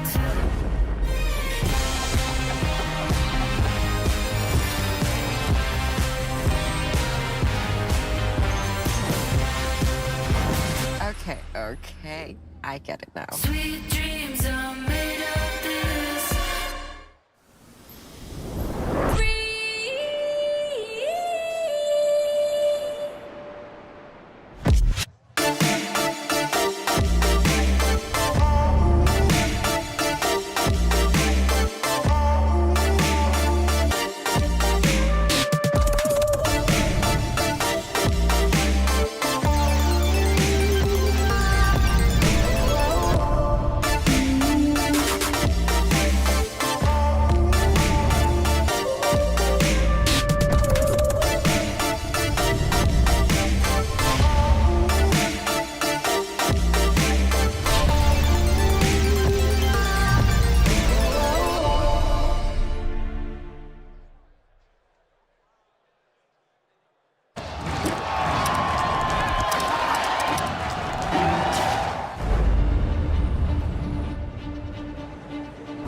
can hold me back. Hold me back. You can try, but you can't. Hold me back. Nothing can hold me back. Hold me back. You can try, but you can't. Hold me back. Nothing can hold me back. I'll give it all I got to succeed. Ain't no way of stopping what I'm destined to be. I'm here for greatness. I was made for more. I got my focus sure. Heart is ready, mind is right. Take flight, watch me soar. I won't stop now. There ain't no way I'll ever quit. My life loud. They try to hold me back, but I won't lie down. This is something they can't deny. The truth's out. I got that fire now. Let them know. Nothing can hold me back. Hold me back. You can try, but you can't. Hold me back. Nothing can hold me back. Hold me back.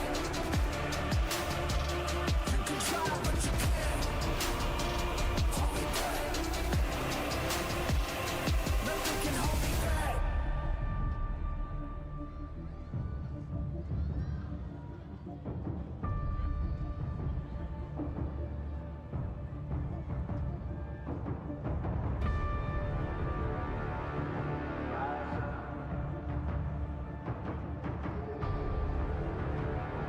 Against all odds, let 'em know. Rise up.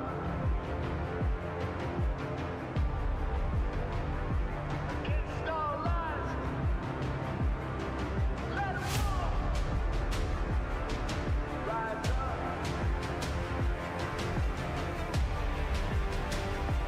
Against all odds, let 'em know. Nothing can hold me back. Hold me back. Hold me back. You can try, but you can't. Hold me back. Hey, hey. Nothing can hold me back. Hold me back. Let me throw it down to the ground, make them turn around in the dark at night. Bin trying to get on the back line as well with the counter strike, but Bin is gone. Flandre sends into the Shadow Isles. Knight jumps onto the back line. Shank still surviving alongside Hope, and Knight is down. Elk is up, but he's the only one for his team right now as he tries to defend his Nexus, and AL won't give him a moment to breathe. Say the last rites for BLG. Flandre puts a shovel in his head and claims game one. And we're back and ready for game two here. Good one, Betty. Good one. There's a camera there as well. You're going to do it to that camera? I have no idea where that camera was. I think it's over there. That's right. I'm impressed. I was like, wow, he knew where that was. Yeah, he guessed left. I did guess left, yeah. One of you guys want to say something? Hello, welcome back. No, I thought you were supposed to talk. Oh, okay. Let's let him stew in this awkwardness. I'm happy. Like, I'm basically a color caster now. I hit Master in EU, which is known as the hardest solo queue region. So, based on the tournament's results, it's actually the easiest solo queue region. So, and we have no counter argument. You think our pros play solo queue? Anyway, we're here for game two between AL and BLG, whereas BLG managed to pick up an early lead in game one, but anyone's legend fought back valiantly through the team fights. In a bit of a surprising way, to me at least, too, because I do kind of think of AL as the team that does play the map better, that is generally better with their lane assignments, their objective setups, but I felt like BLG really did earn their advantage through map play, through macro play. You know, actually the lane swap there from Bin down towards bot side at a time that AL either couldn't or wouldn't match it really did earn him a massive CS advantage that put them in a spot where I thought they were heavily favored for that game. But it all came down to team fights, Tarzan hitting critical smite after critical smite, the Baron, the soul denial, those were massive. And AL really executed so well in these team fights. No Tabe, no win. Of course, Tabe, previous coach of BLG. After leaving BLG, not long after, he did make his way over to AL, and since joining AL alongside Tarzan, this organization has found nothing but success. We're jumping into draft, our second one of the day, powered by Omen and HyperX, and the Pantheon for Poppy trade. The Galio likely going to be the Rumble trade on the other side, coming through from AL. Oh, the Vi going to be the first to ban. You expect the Rumble to be banned away unless Flandre has something prepared for us as a response into it. And then the question is, where does Varus fall on the chain? If you perhaps there's a world where you're willing to give Bin the Rumble in exchange to get yourself the Varus. We know that so far in this tournament, AL have really prioritized taking that Varus away. But now they have to make a choice. Do they want to give away that Rumble or do they want to remove the Varus? Those are their two main options here. As you say, could ban something else out and give up either the Rumble or the Varus over to BLG, depending on where their priorities lie. Yeah, exactly. You can either just bin either and trade, right? Yeah, and trading OPs, I think, can be quite effective there. So Varus is going to be banned out. We'll see if it is going to be the bin Rumble. Getting Slam down here as that first pick. It is his most played so far this split. But it is interesting because even though he plays it all the time, there kind of is this stigma around him and his Rumble. It's not his favorite champion to play. It is not one that people really associate with him, being as dominant on. Instead, it's going to be Rel on his most played this split. So interesting to actually see that as a first pick with Alistar still up and available as an easy answer. Something that I do think Kyle would be happy to play on the other side. But high priority on that Rel. Feels like we might be setting up for something like a Rel MF. It is something that I do think is quite popular in the LPL, that they play well around. And I do feel like it is the best support pairing for that MF, so it's kind of leading me in that direction. I love this rise for Shanks, though. 11 games on it, has won 10 of them this split. He is an absolute demon on the Rift with this champion, and it gives you so much mobility around the map with the Realm Warp. Looks like AL are going to add a Lucian for Hope alongside it. Really aggressive early lane. Also, the ability to avoid Rel crashing down is so powerful for your AD carry. Could also pair the Braum up on the bot side of the map, alternatively to the Alistar. Lucian, we've been seeing a lot more variation in his bot lane partner as opposed to just the Lucian Nami that we saw for so long. But BLG now, the Rumble's still up. And there's no reason not to go for it. Like, they could slam something like a Rumble Annie if they wanted to. They could also get the Ahri for Knight as a response into the Rise. They could even do Syndra. I think matching your AD carry also makes a ton of sense. We've seen Ezreal be so effective at this tournament. Just the range, the poke that he provides, and the teamfight comp that BLG is rapidly developing. They will forego their jungler for now. But there's that Braum that we were talking about being hovered by AL to mitigate some of the engage coming through from BLG. Yeah, I like the Braum. Obviously teams up really well with the Lucian with that concussive blows passive. Elcon is Ezreal though, 80% win rate on it this split. Super comfortable on this champion, and his ability just to see the moment to fight, see the moment to go in on the Ezreal. Arcane shifting forward, using that lethal tempo so effectively. Yeah, absolutely. I mean, he is stellar on the pick, and while they are not electing to go for the MF, they do obviously have that Rel to set up for potential equalizers. It is about that wombo combo, get the CC down on these carries, lock them up and burst them down. And clearly AL worried about that potential here. Yone, Rumble, one of the classic solo lane combos here. Knight definitely a strong Yone player as well, and that will be removed. Aurora is the other pick you need to be cautious of as well. Where you think about Knight and like what we've seen a lot from him and how he effectively uses it, this Aurora could be super effective. Oh, interesting that they're removing some of the safer options that we've typically seen from Flandre as a response to the Rumble to try and make that topside matchup as favorable for Bin as possible. I do always have a little bit of a concern about the full double AP solo laners though, especially, with Ezreal kind of as your main physical damage. Of course, there are still some good solid physical damage jungle pairings available, but will it be interesting to see if they do want to go for that Rumble Aurora. I wonder if they'll move away from a possible Sejuani as well with the Yone being banned out. That double melee solo laners really facilitates a Sejuani in the early game. The Skarner banned out by AL as their final ban. Maokai, lots of tanks getting removed in this second phase. Things like... Well, I was going to say Jarvan. I was going to... Oh, wow, okay. I was about to give a bunch of reasons why I thought Jarvan wouldn't be good here, especially into champions like Ezreal. Into Rumble, you do have good lockdown. And I guess that in terms of your skirmishing and engage power, it can be a pretty effective pick. We'll see how things pan out for Tarzan. I wonder if it's a bit of a denial here from Beishuan, thinking that, with the equalizer, with the Rumble, that maybe they are a little bit worried about that potential concern. As you said, Aurora, good pairing with Rumble, but I do wonder what jungle they're going to be looking for here as a physical damage option for Tarzan. He's saying Nocturne, maybe? Yeah. Nocturne maybe has a little bit too much dive into the Braum. I mean, it feels like they just want to full send it with this comp, right? So I do have the concerns, though, that if Rise gets to a good point in the game, like You are very short range or very upfront damage. If you are not one-shotting this Ryze, he is going to clean up the team fight.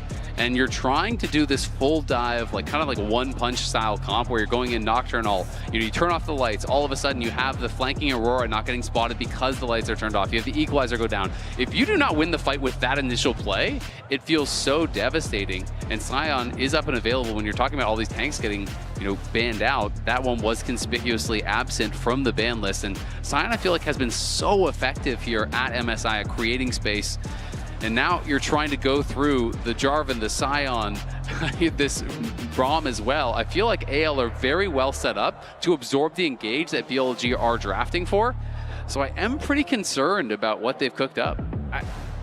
I seem to remember a similar comp from T1 yesterday, where they had Talia Lucian, if I remember correctly. Yeah, we thought it was low damage. And exactly, you and I were watching at home, and I thought to myself, this composition has too little damage. It's very short range as well. And I look at this comp, and I'm like, yeah, it's kind of short range.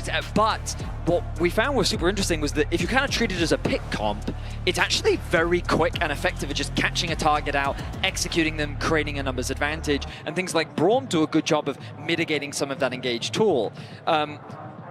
I wonder if it's going to pan out the same way, though, just like with Ezreal and Aurora, with the amount of mobility and disengage tool they have, the way to get out of those sticky situations. I wonder if Tarzan's going to be able to find those engages. Non-subscribers will see you in 30 seconds time. It is a big question here, Vetty. Azale, how are you feeling about AL's comp? I like AL's comp way more. Yeah. I actually think it's going to be really hard for BLG to actually be able to reach the carries, knock down the Ryze. I feel like Ryze is a potential 1v9 pick in a game like this. Shanks has been playing very, very well. He's on the Ryze. Ryze just naturally gets so tanky. When I'm thinking about these double AP soul lanes, when I'm thinking about the CC that they're going to be relying on, early Merc Treads, Archangels, Roa, Zonias, are you going to be able to actually deal with the Ryze through all of these defensive tools, through the locket that is going to be there from Kyle on the Braum, through all of this defensive ability? And especially, I know it's not that popular, especially among the LPL Scions, but things like Titanic, to me, are so good in a game like this. It actually adds a lot more damage for you. Before we get further into the game, I'm going to hand it over to Shox, who's standing by with the Chinese streamer, RP. Definitely so. Hello, Api. How are you finding the tournament here? You are, of course, a co-streamer from China. Yeah. Feeling really great, and I think there's a lot of audience here, and everyone's very hyped and exciting for the games. Oh, maybe you have to cast it? Oh yeah. Well, we're safe. We're safe. Okay, we're safe. Nothing happened level 1. Okay. Can I get your opinion on this matchup? Of course, BLG has not been as good as we remember them internationally, I would say. So what do you think of their drafting game 2? I want to talk about the game 1 draft first. I think they kind of playing different compared to before.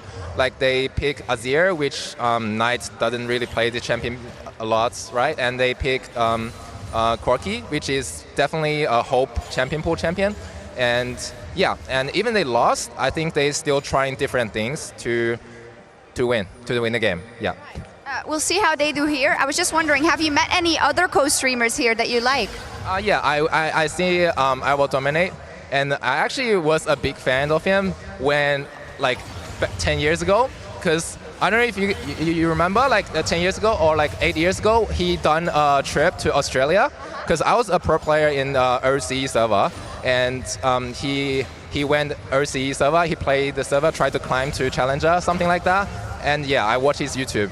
Amazing. Thank you so much. We found the only I Will Dominate fan in the building. That's amazing. Thank you, Api.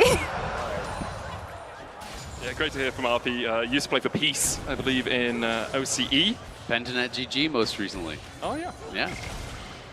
So it's going to be an exciting game 2 here. AL looking to move us to match point. BLG obviously trying to avoid that fate here. These teams just so familiar with each other, which I always find very, very interesting.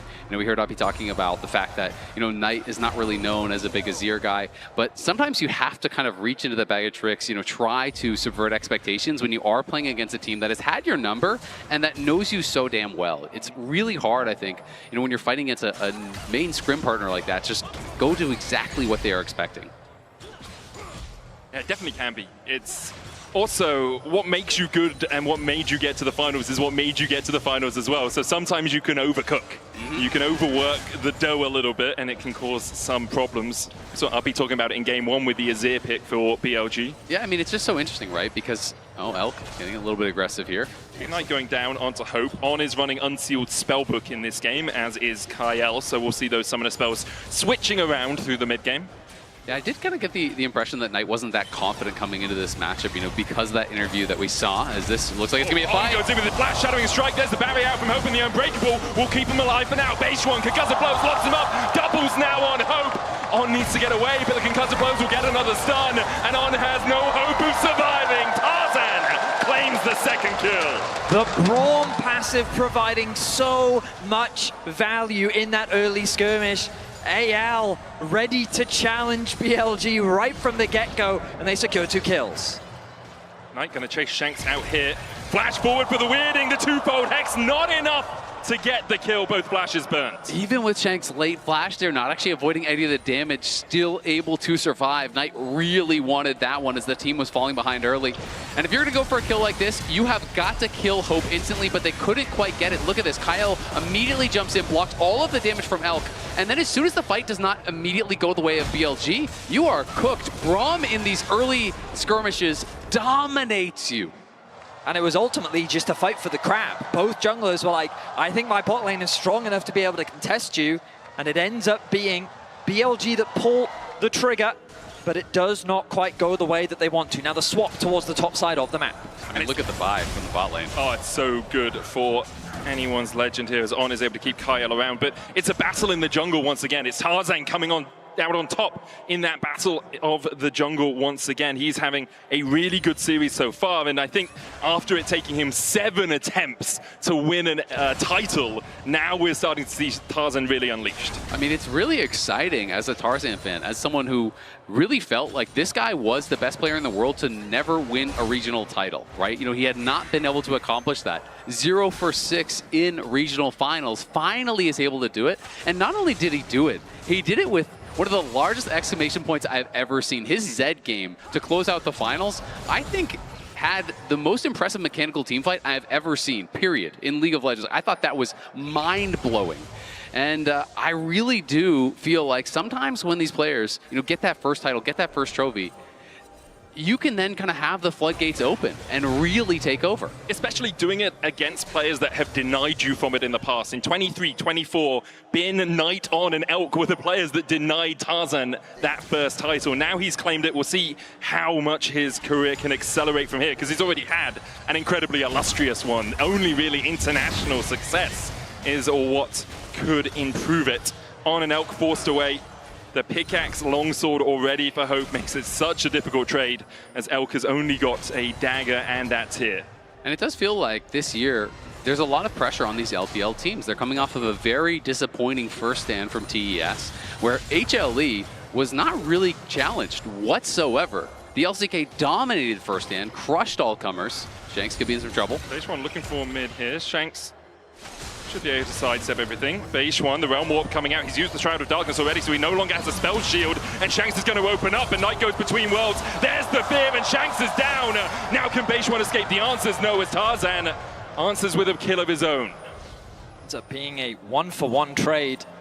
As, I mean, I admire the aggression from Shanks, but Beishwan, he played it smart. He committed the fear onto Shanks, knowing that Shanks just had the lower HP pool.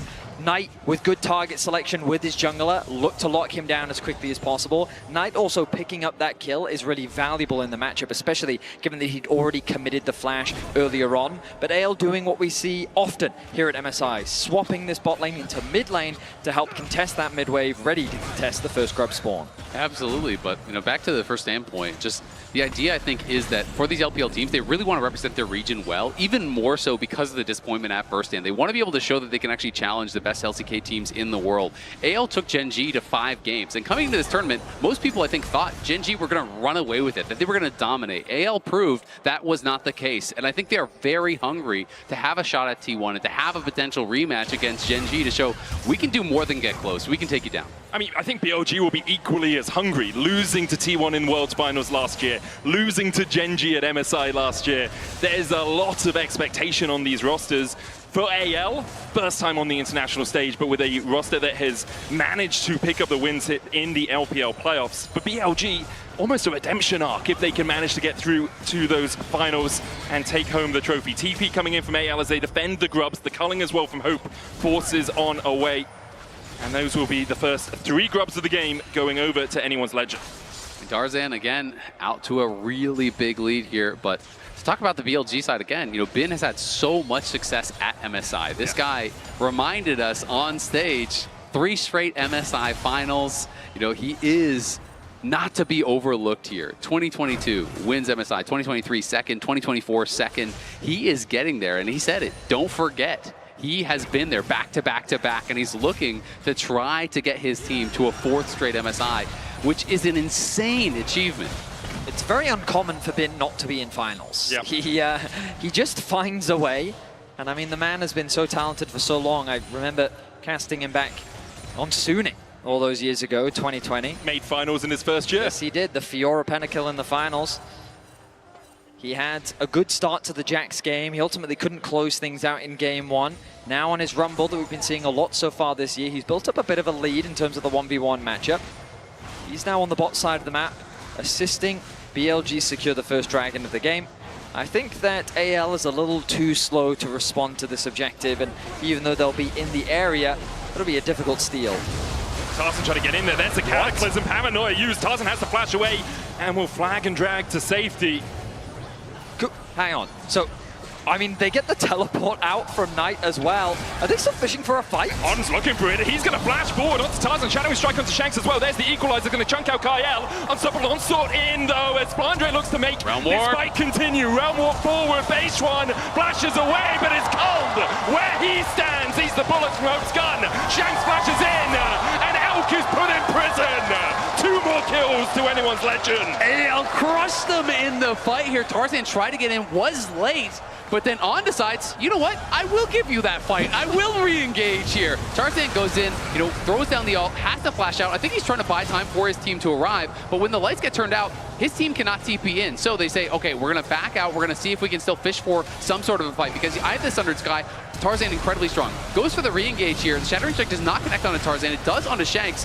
But no one can follow up. You hear the Scion ulti coming through. On just dies, then Flandre's into the backline, and it is a rout immediately. AL are already running away with game number 2. I just can't believe Tarzan goes over the wall, ultis, flashes away to safety, and then it's like the cloak, my job here is done. The perfect engage. Did you see the fight, Betty? Oh, beautiful. AL off to a monstrous lead now, 11 minutes in, and they find themselves with a 2.4k gold lead. Hope dishing out some serious damage. You see the advantage that comes from Hope getting that early kill, getting ahead on the bottom side of the map. Already has the Essence Reaver and the Zeal, where Elk is just fumbling for parts. You've got a Half-Bound Access, Sheen, and a Tear. You are in such a weak position in comparison, 1.5 thousand gold behind. I mean, these inventories are looking very bleak here, you know, for Elk.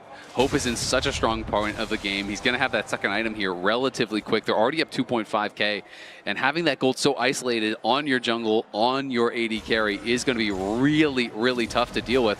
And Flandre quietly has just been a brick wall. You know, Bin, yes, he's going to get the push. Yes, he's going to have some advantage in that early stage, but we already have first item done for Flandre.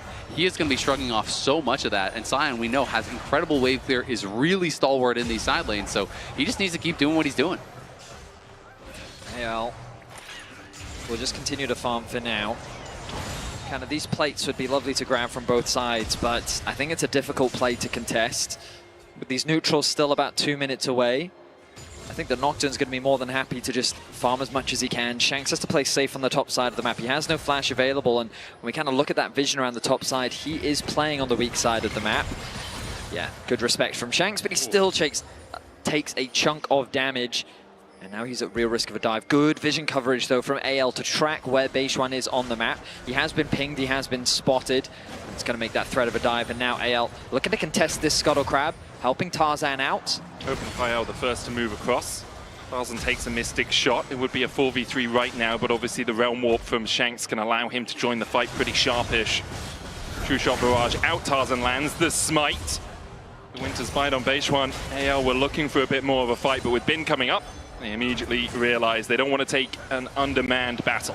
And now for AL, no one's answering Flandre in bot lane, so now you don't want to fight whatsoever. You just back off, make sure that BLG can't find that engage because minions are being lost by BLG currently. Flandre, though, worried about a potential fight breaking out. He's actually going to TP up towards top, and they are going to bring back Shanks. And Shanks teleporting top. I think Flandre is finishing his recall, but there's the Paranoia in with the Equalizer to follow up. The Magnus Storm from On's enough, and Hope is down. On underneath the tower will die as well. Will be a 1-for-1 exchange. A nice collapse from BLG, trading Hope for On, as they get a much-needed pickup onto the AD carry of AL. He was isolated, separated from Kyle. That Braum defense was unavailable for the AD carry. That meant that BLG were able to get a pick. They'll close the gold gap ever so slightly, but still a 2K gold lead for AL for now. Yeah, it is a good pick, but they still do give up a fair bit for it. You lose that kill back. You had to drop the wave bot side that Flandre had pushed in first, and Flandre was able to respond to that quite quickly. Shanks did TP out towards top, constantly shoving that wave. This is more the AL that I was kind of expecting coming to this series. Being the ones that get the edge on the map, that are the ones denying minions, pushing in constantly, and really forcing difficult decisions here from BLG, who is kind of more this bloodthirsty team. They are, I think, more that stereotypical LPL team where they are going to play the team fights incredibly well. They're going to show up to the objectives, and they are going to challenge you each and every time. AL is incredible in the 5v5, but they can also just beat you on the map, which I think makes them a much more dynamic and difficult opponent. And a lot of that comes down to how well they control vision. Like Kyle and Tarzan, the best support jungle duo in the LPL, arguably the best in the world, depending on who you talk to, are just so good at working as a team, at getting some deep vision in, clearing out the vision together as well. It never really feels like one of them is isolated from support. Both objectives on the map right now, both the Herald and the Dragon. And with the map state as it is, both junglers pathing towards the bot side of the map. The continued fight over that mid-wave control as the control ward is now the battle. Kyle will push on off. Now, a nice trade from Bin ahead of the Dragon contest. He doesn't have his TP available, does have the ultimate. Shanks has already rotated down. Knight is going to quickly go back to base, buy an upgrade, and has the TP ready to fight.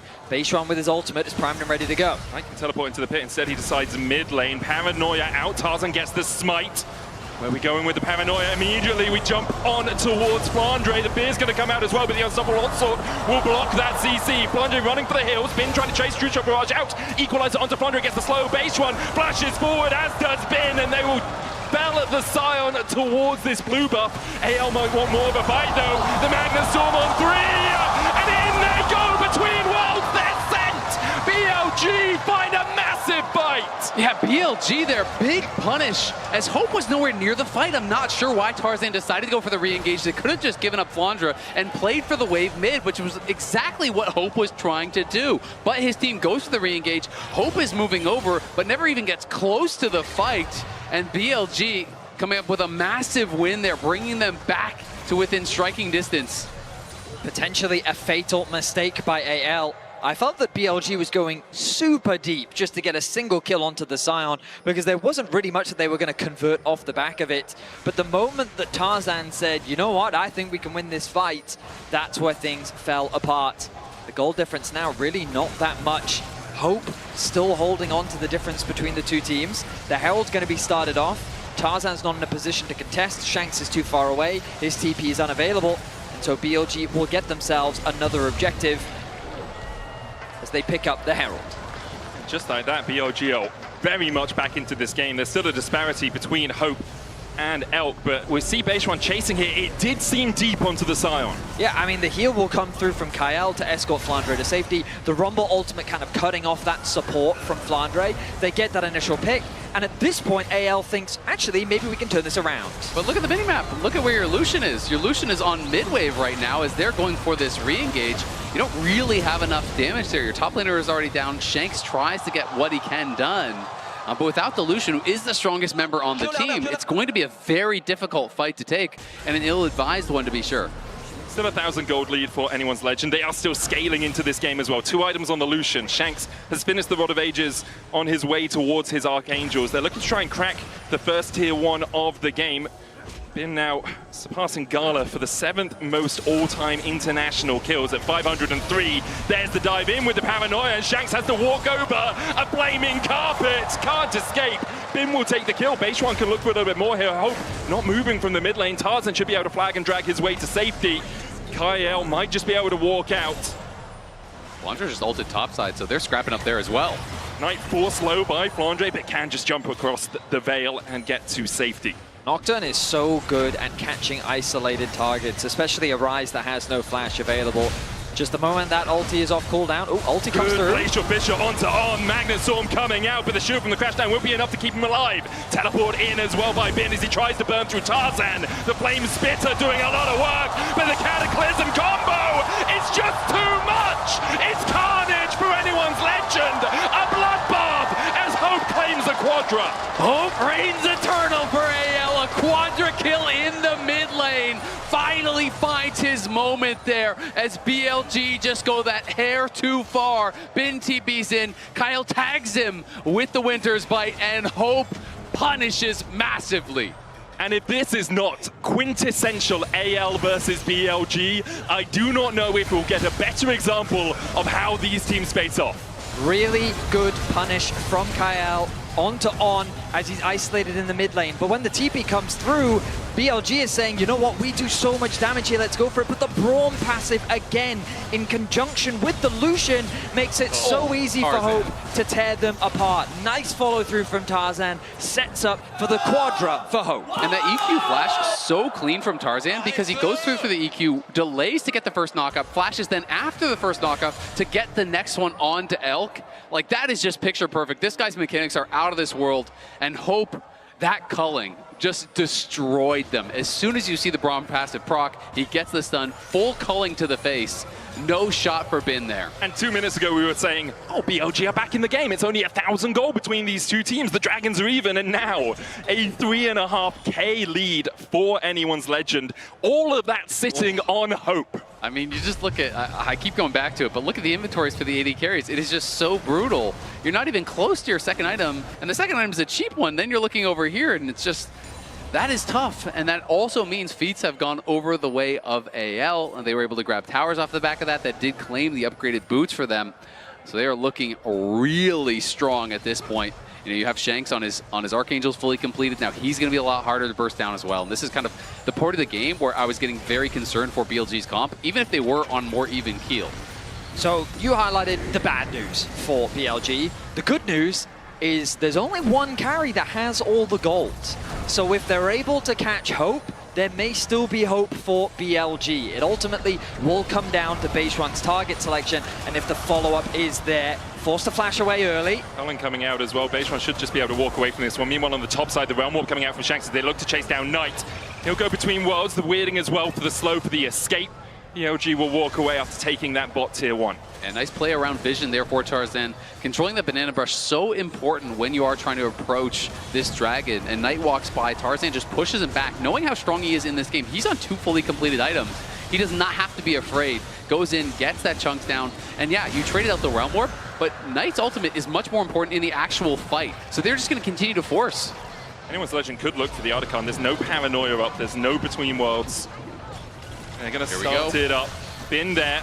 Does have the equalizer. Obviously, Atakan reducing your magic resist and your armor, the more damage you take from it.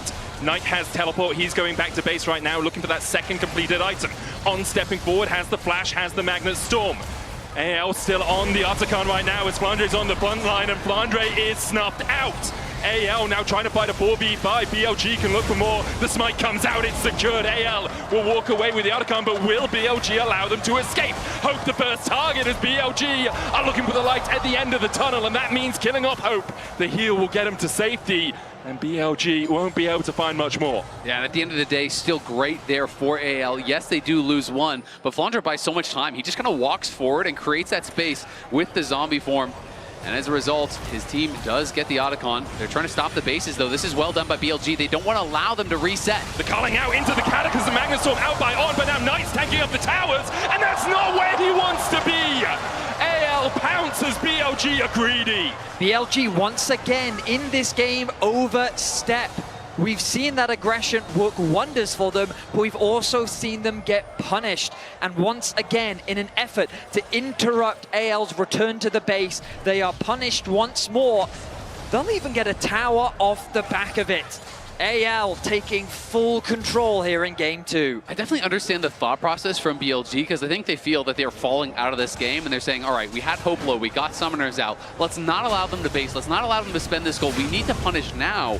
But Tarzan, his ultimate was perfect, and Knight was trying to hold his spells for Hope, but Hope was just playing on the exact edge of his range, so he never actually allowed him to get in range. And, well, you can't just sit there and use no spells forever. The rest of the team is going to knock you down. So Knight gets isolated, does get knocked down here, and there is the Infinity Edge done now. Just as Israel gets 2 items, a full Infinity Edge is the advantage for Hope. Not bad. Yeah, it's a big chunk of change that Hope is ahead right now. 3,000 gold his lead, and 3.5k the lead for AL. Next objective, well, Baron's going to spawn in a minute. I don't know if AL will want to force the tempo that much by going for it, but they are on 2 dragons. You can see how far Hope is ahead of everyone else in the game. Basejuan having a good time as a jungler, but still struggling, about 2,000 behind where Hope currently sits. This mid lane tower being alive also makes it really hard for Basejuan to even threaten to pick onto Hope, because ideally you want long lanes to play through, because Nocturne Ultimate has such a long range. The more space you have to try and leverage that, and the less safety that Hope will have, makes it easier to find that pick. But as long as he has that mid tower and Kyle is standing by his side, he feels extremely safe. So AL is playing with full confidence. They've got good vision coverage. They unlikely will force the Baron. It's very risky to do against an Aurora Rumble. You could just throw the entire game, but they don't necessarily need to overforce. They've got the dragon spawning in a minute and a half, and they know they're stronger, so I'm sure they'll look to try and fight in the near future. And I mean, Ocean Soul for this front line that AL has, how are you ever killing the Scion at that point? How are you ever killing the Braum at that point? And I do think these next items coming through are going to be the difficulties that BLG are going to have to deal with. You can see the Verdant Barrier is now in there for Shanks, and I do think we are going to get a defensive item as the 4th for Hope, whether it is, you know, a BT or a GA or something like that. Once those items come through, now all of a sudden, even if you get that perfect engage, maybe you have to kill them twice. It just becomes so much trickier for BLG. Decimating Smash coming out, but no one's going to step into the path of Flandre's axe as he was looking to bring down some trees. Elka Knight trying to get a little bit of control over this mid lane wave. For BLG, there's always the question is, like, if AL are slightly mispositioned on the map, do you rush the Baron? Is that your way back into the game? Pull them into a fight, use the equalizer, use the paranoia, use your AoE to make it tricky for AL to really approach. On 2 levels down on Kyle on this Rel. Knight forced behind here as Tarzan jumps forward. Knight able to go across the veil and escape. On with the flash shadowing strike, but the dash away immediately from Hope as he continues to reign in this game. BLG look for the engage, but they just couldn't find it. AL have Hope and BLG have none. They're going for the Baron here. They're trying to put the nail in the coffin. And now BLG, perhaps this is the moment. You've got no equalizer. You have the Between Worlds from Knight. No paranoia as AL still stick on the Baron. Flandre on the front line taken down. The Baron jumped off by AL as they look for more of a fight. They'll kill off Basejuan, and now with the jungler dead, they'll turn their eyes back to the big purple worm. Flandre gives up his life, but he keeps the 2 remaining members of BLG away from the pit, and AL get 2 of their own. The Baron is going to be secured. A desperate TP. It's been trying to look for a flank position here. No equalizer for him. No smite as well. Obviously, he's just a Rumble, and now he's spotted. And the Rumble in the jungle doesn't survive for long. AL will gun him down. AL get themselves another pick, gifted by Bin, and you can feel the desperation from BLG. That engage from On, the idea felt really good. On has so many fast, difficult to react to snap engages on this Rel, but Hope reacts. Hope is locked in and on point, and the follow-up, the Rumble ultimate was there, but we didn't see the Nocturne ultimate, we didn't see the Aurora ultimate, and it's the fact that he was able to react so quickly, and he didn't even have to use a summoner spell to do it. Exactly. The fact that he reacted that quickly also meant most of the equalizer just missed. It's answered by the lock, and it's answered by the heal from Gael. They didn't really get much done with that, and now it is Baron, his 6.6k gold lead. It is Ocean Soul point, and it is AL on the precipice of pushing us to a match point. And getting towards those luxury items as well. The Hex Drinker on Hope, you talked about a bit of defense for him. It's just going to make it so much harder for BLG. They're looking with the Paranoia. Base One waiting around the Wolf Camp, but On is caught down towards the bottom side, and On is suffocated out of the game. BLG thought mid lane was the prio, but AL had other ideas. AL will continue their siege on the bot lane. They don't have much of a minion wave to play with. The Rumble ultimate and the Ezreal ultimate going to be used to clear out the wave. This will slow AL down, but it will not stop them. Shanks is a Gatling gun of destruction right now. Being forced away with the overload. There's the Realm Warp to follow up. And Hope will kill his enemy man. It's hunting season, and Elk is on the menu. BLG lose 2 more, as now they have to defend. On back up, but AL are pushing in for the win. And Hope is just destroying them this game. 13-1-3, legendary Lucian performance. BLG will try and defend. Knight forced away. Kai out there with the Unbreakable, and still hitting onto Knight with the Winter's Bite. Decimating smash under the tower. BLG, try as they might, they just can't withstand the storm that's anyone's legend. Now sitting on match points. A beautiful game from Hope. From the double kill right at the start, only a single death to his name, with good positioning and great play. AL lead the series 2-0, and now all the pressure is on BLG.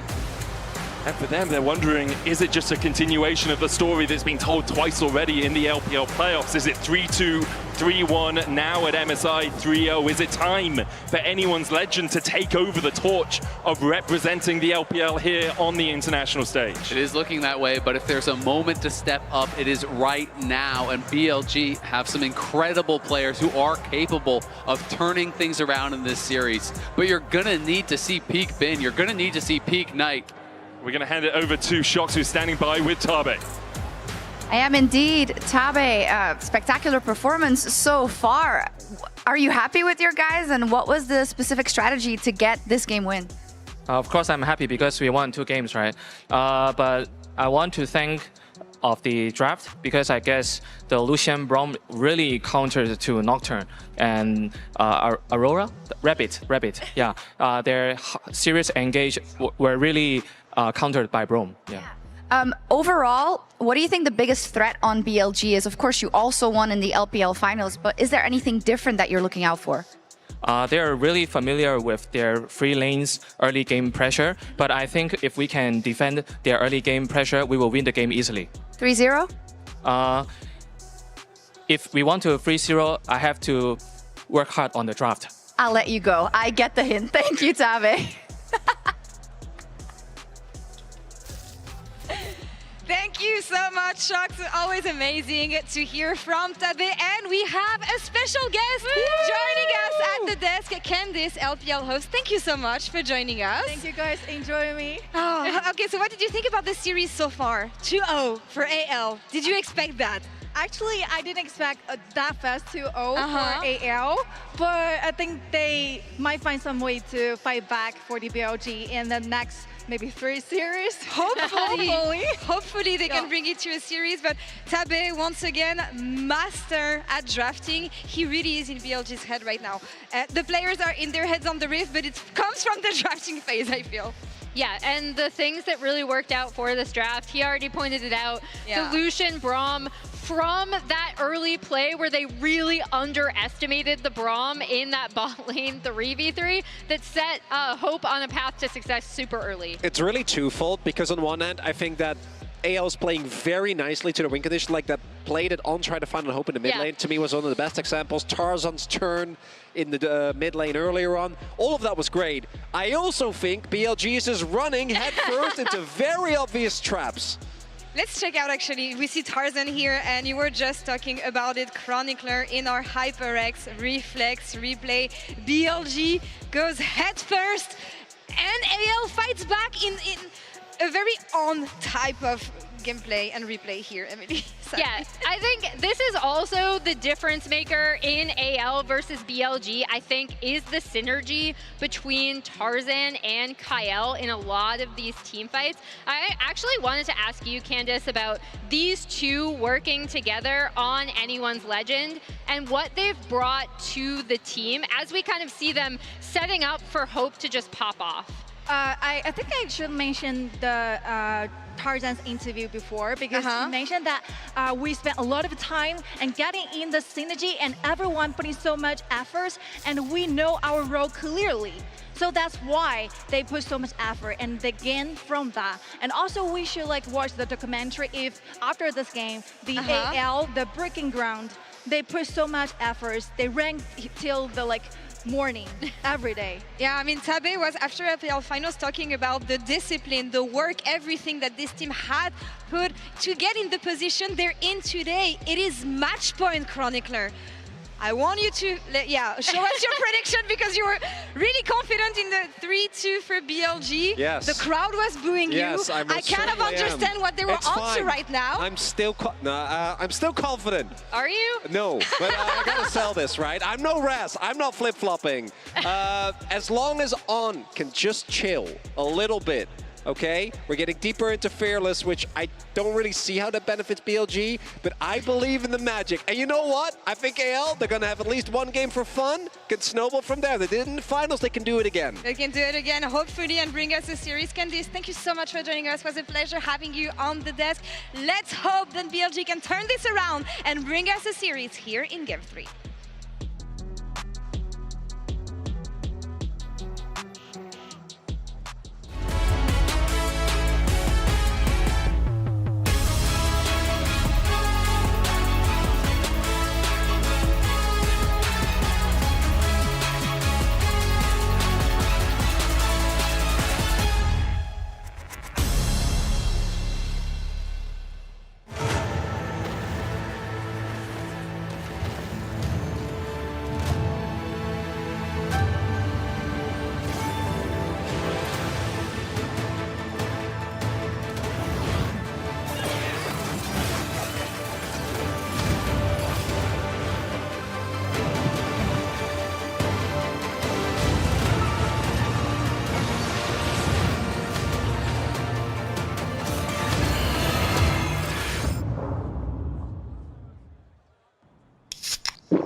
do it again. Watch me win, then watch me do it again. All right, guys, I just landed in China. Let's go.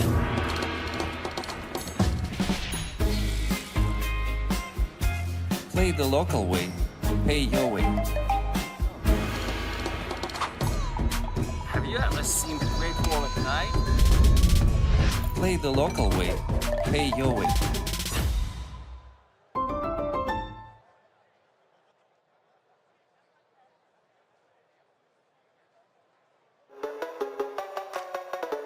Dominate the Rift with Opera GX. Bring League to your browser. Lock in with LoL Esports. Customize your setup with champion-inspired themes. And unlock new designs inspired by Arcane. Only on the browser for Legends. Download Opera GX.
Had to fail so I could rise. Had to break to feel alive. I'm alive, I'm alive, I'm alive.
Let me throw it down to the ground, make them turn around, and then we got Shanks is a Gatling gun of destruction right now, being forced away with the overload. There's the Realm Warp to follow up, and Hope will kill his enemy man. It's hunting season, and Elk is on the menu. BLG lose 2 more, as now they have to defend on backup, but AL are pushing in for the win.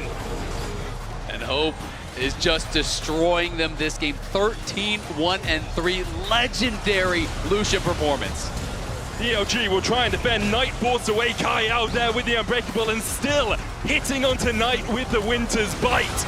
Decimating smash under the tower. BLG, try as they might, they just can't withstand the storm that's anyone's legend. Now sitting on match points. Nice! And Tabe behind the scenes Short, concise, to the point. Nicer. That's what it was. Yeah. Playing against this former team, very happy with how AL are doing right now, as I'm sure a lot of their fans are, because although game 1 was close, game 2 was not. Hope absolutely took over the match. And I think that AL, I mean, there were naturally some question marks around them coming into the tournament. A bit of an unknown quantity. We heard Emily talking about on the desk where a lot of these players do kind of have a chip on their shoulder and that they were kind of replaced by other players. They've been on a bunch of different teams throughout their history. And I think that coming to this tournament, they wanted to prove to themselves and also prove to the world what they were capable of. First, they pushed Gen G to 5 games, and now I think putting a clear statement as by far and away the best LPL team would be quite the statement to make heading towards a matchup against T1. Exactly. And then that T1 series will be so exciting. I mean, AL, I think maybe on paper, people could potentially be favoring them, but T1 has so much history of being the LPL killers that would be incredibly exciting. We, of course, have to see, though, if BLG can turn things around here. It's reverse sweep or go home for BLG at this point. We need to have someone really step up, I think, and take over this series to get them some momentum early. It can be so hard when you're up against it in a series like this. If things don't go your way at the start of this next game, I could easily see it being a blowout. Yeah, you're really looking at Knight or at Bin. Those are the two players that so often stand up for BLG and really put their carry pants on. For AL, just keep doing what you're doing. They banned out the Pantheon, the Ambessa, Jace, Galio, and Shin taken away by BLG. I'm looking at the Varus, which has worked its way through drafts so far. Callista as well, if you really want to mess things up with a pack one, pick one here. Last ban coming out from AL. Where are we going to go? Looking at what we have available, like things like Skarner maybe if you're worried about the jungle matchup. We've still got Annie, Ari available, Silas and Yone. Silas for Knight is always something you could be scared of. The Poppy going to be banned means that Vi goes to the top of the table in terms of early jungle rotations, but perhaps that's what AL want. Yeah, I mean, it might be that they're trying to lay a trap, but with Poppy banned out, I feel like slam it down. Let's see the Ari for Knight here. Go for the Vi-Ari combo. It is so powerful. Knight has been so well known for the champion for a long time. Is truly stellar on it. But it does look like they're considering it. Yeah, so that was the idea. You leave the Vi open, then you can get the Varus for yourselves. You know how much AL value the pick. But BLG, they're not going to allow it to happen. Now, I do wonder if AL will just take the Vi for themselves.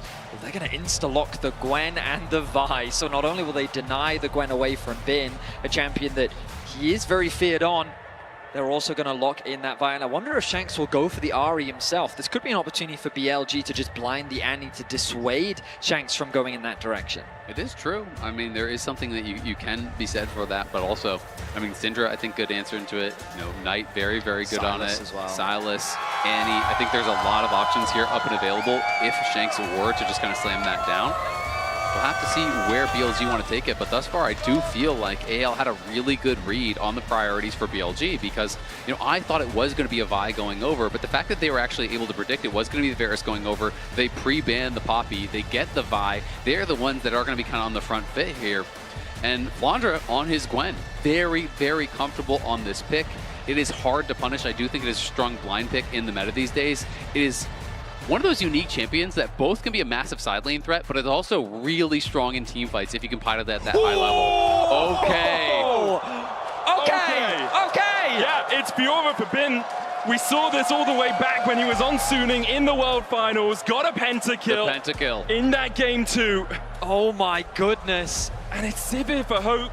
Fiora, I mean, so we're in a team fight meta, and that's often why whenever the topic of Fiora comes up, it's like, well, she's not necessarily the best team fighter. She's a duelist. She's someone who thrives in the side lane. She wants to split push. She wants to fight isolated away from everyone else.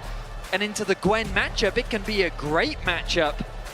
But in Bin's hands, I mean, he's famous for this pick. He absolutely is. But the last time we saw it from Bin, 2023 MSI. So it has been a couple years since he has actually brought this out. And we have got to see if he can be that difference maker in a game like this. And I'm so curious to see, you know, is it going to be Ignite TP? Is he going to go hyper aggressive into this Gwen? Will it be the more conservative approach of the Black Cellboard?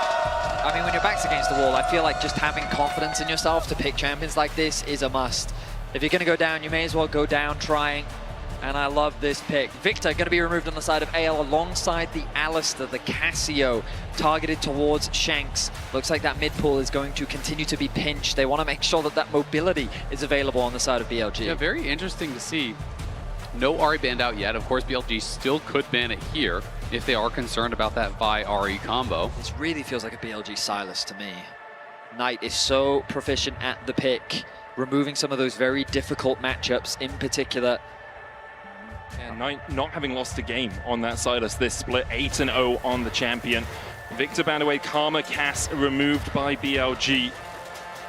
Annie, a likely lock here for Shanks in that mid lane. I mean, it makes a lot of sense with the Victor ban here. You know, I do think Annie really struggles into champions that do outrange. And if your read is that Knight will want to go towards something like the Ahri, that it is that ultimate comfort, well, then you're kind of pre-counter picking it.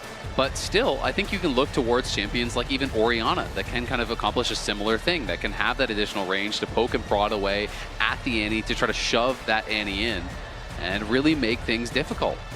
I like Renata into the amount of dives that AL have.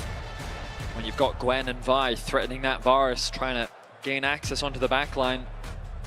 Hasn't won a game.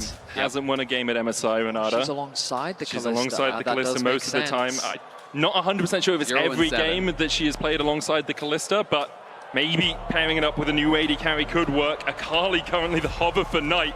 I mean, talking about laying down a gauntlet, talking about fighting something you're comfortable on and just trying to outhands your opponent. Twisted Fate. Now where BLG are looking, the most banned champion at this tournament. But another pick that has struggled here, and I do think it can work. It is heavily based on the execution. If there were a time for it, alongside the Fiora, it would make sense. But he is having a laugh. He knows he's baiting everyone. And he's going to slam the Akali down into the face of the Annie here. That does surprise me. That really does surprise me. I mean, that's a flex, man. It can be a good matchup, especially if you like come out of the laning phase even. Once you've got that level 6 on a side lane, you definitely have some kill threats onto the Annie. But the laning phase can be rough. I personally would have preferred the Silas, but I guess into the Sivir, he was a little bit more cautious about the Blitzcrank being hovered, and it's going to be locked in. Oh my goodness, what a game. Just like we all predicted, Fiora versus Blitzcrank, you know, in game 3, of course. Match very point, standard BLG down 3 here. games. We need Fiora Akali. That is what we need. That's a banger. I mean, if you're going to go out with a bang, exactly, man. we were just saying this. These are some of the champions, you know, I think Knight really can be a difference maker. Bin really can be a difference maker. They have so much agency, you know, as these champions to make individual outplays, and I think that is heavily what you are relying on. I also do honestly really like the Renata here into what we are seeing. It is relatively short range. It is obviously showcasing this dive. Sivir's not going to be worried about the hostile takeover because of that spell shield, but Annie, Vi, Gwen, Blitzcrank, all going to be kind of trying to pile in there, you know, catch out this Varus, and on the Renata is built to defend that dive. You know, yes, you have the Vi, you have the Annie ult, you're trying to one-shot someone, but if bailout comes through, if hostile takeover is there, if the fight gets turned around, it could really change things in a team fight. I love seeing the smiles on the BLG faces. They're still filled with confidence. They still believe that they can turn this series around.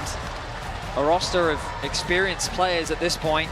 Vaishron being the only new one to make his way onto the international stage. They have to believe in themselves, and with champions like this, I mean, there isn't more evidence than that. We'll see if they can turn this series around. We're about to jump into game 3. AL, though, on the precipice of looking to dominate their brothers from the LPL. And obviously a lot of focus will be on BLG's pick. And the Fiora for Bin, the Akali for Knight, played it 5 times this split, has only lost once. But then you go to the other side of the rift and you look at this Gwen for Flandre, 7-3 on it this split, 17-7 on it all time. The Sivir for Hope, a callback as well to when he was able to pick up his first ever championship, playing that Sivir and that Zeri. We're gonna hear from I Will Dominate, who people have been watching for 10 years apparently. Shocks, take it away. It's true, Dom. You have fans here that have been watching you for 10 years. Yes, I'm really old, Chucks. I am really old, so. That's not what I meant. Is this Fiora pick making you older? No, I think it's going to be making me younger. It's saving us time. We might be out of here with the 3-0. Someone told me you're a BLG Andy, though. Yeah? Well, I've been a BLG Andy, but the thing about me is like sometimes I have to betray like my friends. Same way that you just did, where you know you went on the broadcast, you said, "Oh, no one's a fan of Dom in the whole arena." So you know. You heard that? No, I didn't.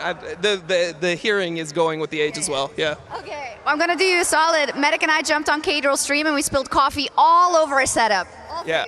Yeah, I heard you do that, and then you looked over to me and you said, "Oops," and then you just knocked it on the floor. So I appreciate it. It didn't ruin the entire setup, but it was a bro move. I like that.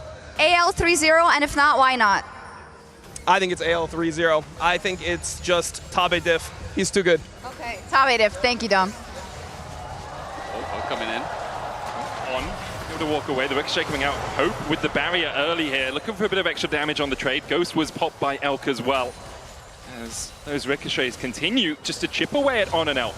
Yeah, nice to hear from Dom, and it's good that Shock spilled something from K-Drill's setup, but just don't ask her what she spilled over at Dom's. Yeah. You notice she kept that under wraps in the interview. Hey, Dom off, just to not mention it for the rest of the stream. Now, when we think about early prio, you'll notice that Hope and Kyle already have the push. Kyle, he is posturing in a way where he is fishing for a hook. The damage is very serious. I'm a little bit worried for this BLG bot lane. There's the hook. The hook on has to flash. Yep, that's why I was Meanwhile, worried. in the mid lane, Shanks is just dead. Basejuan with a great gank. 3 camps into gank, gets Knight ahead. That is a super big play in the mid lane. That is massive, being able to actually get that kill there. Great start now for Knight. Yes, they lose flash on bot side, but getting Knight on this Akali ahead could pay dividends. Certainly could. I mean, Akali, her weakest phase is in the early phase, and getting those early levels and just that extra bit of experience, that extra bit of gold can make such a massive difference in the 1v1 matchup. And on the top side, Bin is just dominating, already building up about a wave of an advantage in the 1v1. I love this from Basejuan. It's something we saw from him in game 1 as well. The 3 camps into gank, setting up your laners really well, gets the edge of Ishtar.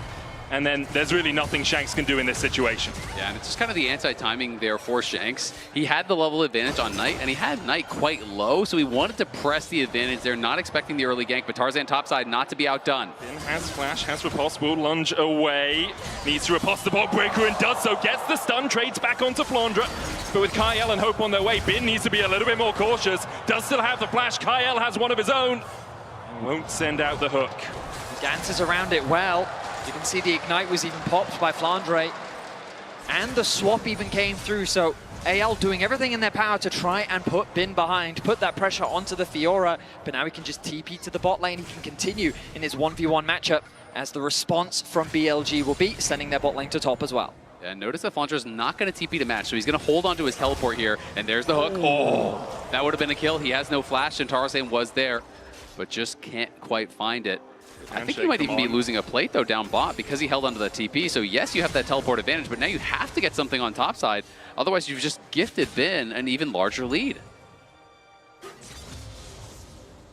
It's about 300 gold ahead right now. You're right. It was the plate in bot lane. Gets the plate as well. Flandre on this Gwen, obviously very comfortable, but I'm not sure how often he's had to play the Fiora-Gwen matchup. Yeah, and I want to talk a little bit about Shanks and his journey, because I do think it has been truly incredible to see what he has been able to do. As Shanks in trouble. Knight has the stun proc. Knight, oh, so close with the auto. Shanks disintegrates the Knight. Bound alive in his armor. And it's just like he said, to succeed, you have to first fail. He gets killed by the gank. He gets the solo bolo as Knight goes too far. Look at this timeline, though. The struggles that he had from a 0-16 roster, a 4-12 roster, all the way here to getting a solo kill on match point against Knight to push yourself to top 3 at MSI. It is hard to believe that someone would still have faith that they could make that journey when they were in the depths of those challenges. It's just such a contrast where Knight came in and very early on in his career he was finding success, as opposed to Shanks, who has had to work so hard for so long to reach this pinnacle. It is incredibly meaningful to get the better of Knight as well, just like he did in the finals, and getting that solo kill just closes that goal gap between the two mid laners in the matchup as well. Knight will now take over to level 6. AL hovering around the top side. Look at Shanks, he's here. The hook only hits a minion. Shanks is roam from the base there towards that top lane, had the Tibbers. Yeah, it kind of felt like Kyle waited too long to actually go for the play there. You know, Shanks made the roam. He's going to be losing CS mid lane, and I think, again, they're going to be dropping a plate very likely because Knight had quite a bit of alone time in the mid lane there, so we'll see if one did actually fall. But Knight up a good 300 gold off of that failed roam there from Shanks, where, yeah, I just think Kyle waited way too long to actually look for that play. Shanks definitely playing towards getting his spells out a little bit quicker with the Ionian Boots of Lucidity start here on the Annie, roaming around the map trying to find those ganks. Look at the lead that Bin has built for himself. The pings were even coming down from BLG. They expected Tarzan to have stolen away the Krugs, given the investment that was spent on the top side. And he's still not afraid. He doesn't slow down with his aggression. He realizes even in the 2v1 with the damage that he's been able to do to Flandre, that he would be able to outplay in that situation. And so BLG, slowly but surely, even after the small blunder in mid lane, they've built themselves a 700 gold lead. Yeah, BLG will be really happy with how this game's going, especially with Bin getting some free time. Similarly to game one, he's got this early lead. Question is how effective he can be with it, because in game one, obviously, AL did a really good job of making sure that Jax could never find flanks, could never find good team fights. Also shutting down on that Nico helped them out to great effect. Shanks here might be the target for BLG as Beishwan is waiting just around the corner. Kyle here to cover his mid. Beishwan going in, has the Impale. There's Tibbers down. Kyle will eat the suppression and might eat the Impale too, but Knight is not targeting him at all. Stunned up by Shanks. Kyle with a great bouncer play there for Shanks. Yeah, really well done by both Kyle and Shanks. Kyle eats the CC, and notice that Shanks is not just hitting Beishwan, he's immediately targeting the Akali so that Knight cannot follow up. Or if he does, he might have been able to kill Kyle, but he absolutely would have died for it. So really well played there by the mid support duo from AL. I'm honestly surprised. Like, I was expecting Knight to just fully ult and commit to that play. Flandre, now the target of a dive. No Impale for Beishwan, but no flash for Flandre. Does have the Ignite, will dash across with skip and slash. Needle works on, will take him down, but the bailout will bring him back. Meanwhile, on the bot side, we see a great dive onto Bin. AL answer back with a kill of their own, and On didn't come back to life. Yeah, well played there by Flandre, able to delay enough so that he's able to get that bailout to actually expire before he did go down. Really nicely done, but you have to look and see, Bin almost has his teleport back, so this TP that Flandre held onto, that he gave up a plate and a wave for, he hasn't gotten really much of anything for until now. He's just going to TP back out towards top. I do hope we'll get an opportunity to see the dive that happened in bot lane. Oh, 1 HP. Calculated, not even close. Not even close. Tarzan walks away with a stolen red buff as Beishwan secures the grubs on the top side of the map. But AL being proactive on the map, it really did feel like, based on how the laning phase was going, that things were just, oh, hang on a minute, Bin. Bin jumping in onto Flandre here, puts down the grand challenge, and Beishwan's there to answer it. Flandre, no flash, no hope of surviving. Bin finds his vital and takes his kill. So we're reaching a critical point in the matchup, and Bin, I think the value that Beishwan provided there was bringing Flandre back away from the tower, giving Bin a little bit more time to secure that kill, but this is only going to get harder for Flandre. As you can see in the 1v1, this Fiora is really starting to become a problem. Yeah, it absolutely is, and it's a little bit reminiscent to game number one, you know, where again, you know, Bin got alone time down on the bot lane off of this earlier swap. This time it was matched, but not by the teleport. You know, that give Bin a bit of an advantage, but he is potentially caught out. Pops the riposte, has the flash, will flash and then bolts his way away, but the hook from Kyle finds his man, and now the chase continues. Hope opens up with the boomerang blades, will be gifted the kill as well. That was looking like an extendo arm there, but BLG trying to threaten the dive onto Flandre. No third member here, so this would be a very risky play to go for, especially because the ulti just came back up.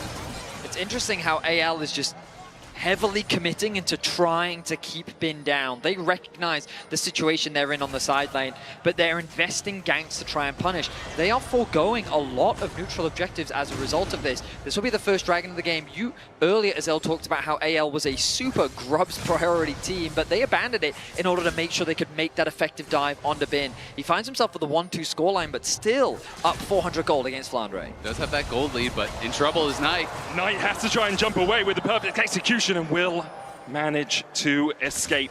Has that R2 now, but no real way to use it. Dashes back to the safety of his tower. H1 on an Elk here to try and protect. Ishtar's impact coming out. Good ultimate from Kyle to stop the channel, but the Impale cannot be stopped. Kyle pulled back and taken out by Elk. Dying so that his mid laner could live. As you highlighted, Medic, a really good use of the ultimate from the Blitzcrank to interrupt the charge from Beishuan. But then when the ulti came through from Elk, there was nothing that Shanks could do to help his support.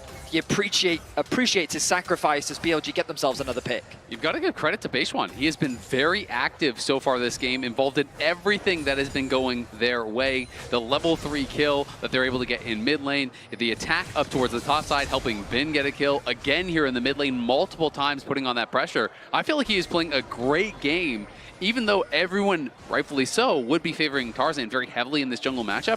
I think Beishuan has been having a pretty good showing. Yeah, his early game in this game has been absolutely phenomenal. Like in game 1 when he got ahead on the Trundle, got his team a couple of early kills. The problem is for BLG, often when they do get ahead in the early game, especially against AL, they chase a little bit too far. And when you're chasing into things like a Sivir, an Annie, a Gwen, it can be your demise. It absolutely can, and when you're thinking about how the comps do work later on, you can see how BLG can win if they can get into that backline with the Fiora and with the Akali, but it is going to be really hard to pull off. Whereas I feel like what AL wants to do is very simple. You Sivir R, your 4 kind of short-range people, they run in, and Sivir is just having that space created by the aggression from the rest of the team. Sivir just has to hit anything, basically, and ricochet through. So I feel like AL are set up for success. On has the hostile takeover, and he'll use it immediately. Ishtal's impact onto Tarzan, trying to use the shield to survive, but the cease and desist only going on to Elk won't be enough. Elk claims his 3rd kill of the game, as Shanks will be able to secure the Scuttle Crab towards the top side. Beishuan still chasing, flashing forward, and pulls Shanks back to the waiting arms of Knight. Shanks has to flash away, dodges the impale, but Knight's on the chase. A perfect execution might be enough. Knight has to flash the wall. The chase continues. Kyle here once again to defend his mid lane, exhaust Beishuan. Hope looking to open up. The stun from Shanks on across the wall won't have enough with the loyalty program. And Shanks will smoke Beishuan. It really is a bloodbath here in game 3. 13 minutes in, 5-5 in kills. And every single play that BLG make, AL is looking to respond. This time around, it was an example of BLG overextending just a little bit. They thought that they could chase down Shanks. The flash even committed by Beishuan, but Knight on the turnaround from Shanks almost lost his life. They absolutely did. I mean, AL going to get a lot here, though. No TPs there to actually answer that top wave push, so Hope is going to cash in now. He's going to get paid with those plates. He just finished his Cull cash out as well. We can watch it one more time. This is just a great pick from On. Pulls in the enemy jungler. There is the CC layering immediately coming through from Beishuan. Tarzan tries his best to try to survive there, getting this under Sky proc on multiple members, using the passive. But then this chase, yes, there's the flash forward from Beishuan, and it looks like it's going to be a kill onto Shanks, but Shanks is able to buy so much time. The stun that comes through from Shanks' ultimate buys him time to escape. Here, though, Knight, I do think he just needed one more auto attack. And I guess he was worried about the cooldown of Shanks' Q that would have finished him off. Bin now supported by his team. On the hunt coming out from Hope as they look to turn onto Beishuan. He's caught up. The needle works out from Flandre. And Beishuan just went too deep to flash away from On. A rocket grab about to find him as AL find another kill. Feels like a story of the series. A step too far by Beishuan. He overextends and AL are quick to collapse. Both these teams are ready to skirmish. And this time around, it's AL that get the better of the fight. Tarzan having to flash the Chain of Corruption, turns it back around onto Elk, has that cease and desist and has his team collapsing, but is the shield enough? Meanwhile, Hope and On fighting down towards the bottom side. Shanks comes in with the Tibbers and will kill off Elk. On able to retreat. Bin trying to get onto Shanks, but Shanks uses the blast cone wisely to get himself over the wall. Really well played there. Tarzan realizes, you know what, I can't get out from this situation. I just need to buy enough time for my mid laner to get over here to knock down Elk. As Elk really does feel like the hope right now. We talk so much about Bin, we talk so much about Knight, but Elk is the one here playing this on-hit Varus and has the 4 early kills. Oh, a great repulse by Bin. The idea there being that the silence comes through. Ooh, Flandre now the one. Yeah, I'm not sure how Flandre gets out of this one. He's already used the skip and slash. There's the impale follow-up. Knight gets his second, and BLG continue to punch back. BLG do punch back, but again, it's the towers now. So we saw them get that tower top side low. Flandre finished that off. That's first tower. That was Boots. Now they get another tower on the other side of the map. AL are constantly pushing. So even though BLG are finding picks, are finding fights, it's always at the cost of something else. And it feels like BLG should be the ones ahead in gold, but it's AL with the over 1K gold lead here.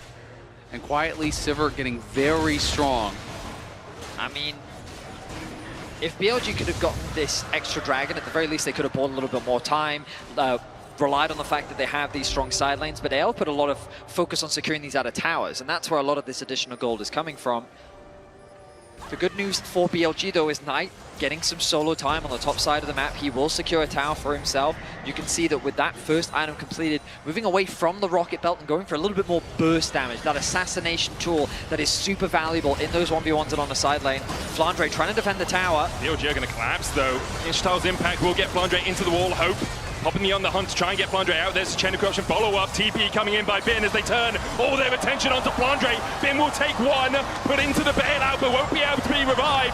And now the chase continues for anyone's legend. Beige1 running for the hills. Knight and Elk, can you escape the clutches of Tarzan? Good flash away, cease and desist. Available though for the buys. They continue to chase forward. Hope flashes in, and Tarzan lives. A double for Hope in the end. AL clean up the fight. BLG sent 5 top, but it is AL standing strong here, playing out the fight incredibly well. Hope was just cooking them on that one. BLG now so far behind off of this fight. You hit the nail on the head as AL. Hope's positioning was fantastic. He was in a 2 versus 5 and he threw the ultimate out, not as a defensive measure, but to be ready for the arrival of his team to say, we are ready to turn this fight around. BLG committed everything to getting that pick onto Flandre, but it cost them so much. Beige1 going forward here. Hope once again putting the damage down. Impale was dodged, and the bailout just gives him time to watch him die. Shanks now unstoppable, 5-1 on this Annie. The spent flash just adding insult to injury there as Beige1 flashed out with that bailout. But the disintegrate followed, knocked him down, and that is a big playmaking tool gone. That is all of the outers gone, and that is AL starting again to run away with this one. On match point here, looking for a date with T1. This game is getting too chaotic for BLG. Knight and Bin, they need time. They want to be playing in the 2 versus 1s. They want to be 2v2s. They want to be skirmishing on a side lane. When you're forcing these big 5v5 fights, Hope is just going to do so much damage. Look at the ricochet. It's just bouncing through all the members of BLG. Then the rest of AL arrive, and while Bin does get the initial kill, it's immediately traded back. Shanks joins the fray. Tarzan setting up for the collapse. They forego chasing down Beige1, knowing they can't run him down. And you can see that Tarzan a little hesitant to ulti here, but he knows that the rest of his team is following up, so he's prepared to sacrifice his life, ready for the turnaround pick, but he doesn't even fall. I mean, just so much patience there from Tarzan. In multiple fights, we've seen him hold on to this ult. He's not just sending it immediately. He goes in with the Q, forces the flash, backs off to keep them interested. Then once his team is going to be close enough to actually follow up, he goes back in with the ult, knowing, yeah, I might die here, but we are going to win the fight. And look at the damage dealt. 2 champions in the last team fight. Nearly 5K from that Sivir. A pick for Hope that rings back to his first ever title on JDG. It was the Sivir and the Zeri that carried them to that victory. Now on anyone's legend, it is the Sivir that might carry them to a date with T1 tomorrow. Still, of course, the LCK to work through here. It's a grudge match for the LPL, have been on the losing side of that too many times in the last few years. And their hopes seem to rest now on anyone's legend. We'll say that if AL do make it through this series, they will be a new challenger to the many LPL teams that have faced T1 throughout the years. And based on how they're playing, they are making a statement in this series, affirming to the world that if they end this in a 3-0 fashion, they are by far and away the strongest LPL team at this tournament. And a team that's evolved as well. It's not just you've played against different people, you've beaten different people. They've shown their development, beating BLG 3-2, 3-1, and now would be 3-0. Mikhail's out from Kael. Beige1 looking for the Ishtal's impact. TP coming in as well from Knight. A short burst of movement for him there as he joins up with the fight. Bin is here in the mid lane. Flandre is not. He's pushing out through bot. And you can feel the desperation sinking in a little bit when you're spending flash ult to hopefully get a pick on a Blitzcrank. And he just has the perfect Mikhails. There's the hook onto On. Hope opens up and will take down On. Tarzan jumping forward as well. Ishtal's impact will lock him against the wall, the Impale as well. And Tarzan will fall. Flandre coming in, and there's no one protecting the back line. Knight has to dash away, but Shanks now dominating. Elk snipped away by Flandre. Bin trying to do anything he can to survive. He's forced back to his tier 2. It all starts with a single hook. Kyle finding that pick onto On. The rest of BLG quickly tried to turn that into a winning fight, but it ends in disaster. The good news for BLG is that they take out Tarzan, they take out the jungler from AL, but already back out onto the map. The double TPs come mid. Bin will be able to walk away from this one, even with the Molten Shield. I'm not sure Shanks can chase. Kyle going for the overdrive. That extra movement speed will expire. There's the riposte. And yes, he will. Did have to use an ability to get out, but Bin still survives. The Dragon is up, as is the Atakan. AL in such a prime position to close out this game. You can see BLG pings onto the Atakan there, but there's so many wards in their jungle that AL is going to know what's going on. Even if you go up through here, you're going to be spotted by all the wards on that side of the map. And now you can see the counter pings coming in from AL, noting that BLG is not looking for that Dragon. They are going to try to go for a risky play. And if they commit to an Atakan and AL catch them on it, it is going to be problems. Love the positioning here from On, waiting to see if someone oversteps. TP behind, there's the handshake. Beishuan looking for the chase here onto Kyle. Good static build will stop the channel. Knight trying to get in from the side. Tarzan shadowing Bin, marking him, making sure he can't get in. The chain of corruption, and Bin is deleted. On next up here for anyone's legend. They'll find two. It's a bloodbath so far. BLG are cooked as AL clean them up. The flash forward from Shanks will find the stun, and the Knight must bow to Shanks. Elk chased away, nothing he can do. Shattered and bruised, BLG can only watch as AL clean it up. It is a clean 5-0 ace in favor of AL. BLG desperate to try and find any pick. They set up for a collapse onto Kyle, but it ends in disaster. Yeah, and Hope had base. That's why he was late to the fight, but he shows up with the third item, the Infinity Edge completed, and you knew as soon as he arrived, it was curtains for BLG. They try to find a pick. They are punished so heavily here. AL fully commit to the chase, knowing that this is their fight. No way that BLG can fight back. Elk tries his best, and they have got to know it. They are so close now to sealing the deal here. 6,000 gold ahead. The Atakan secured as well. 700 extra gold out of that. Kyle stealing the Raptors. This guy has been an absolute menace here for anyone's legend. And for BLG, you're wondering, is there a way back in? Yes, perhaps if we can kill off Hope, but then you got to deal with Shanks, you got to deal with Flandre, who's on 2 items on this Gwen as well.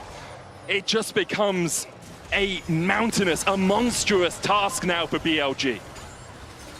Tarzan looking at a faded rematch against T1.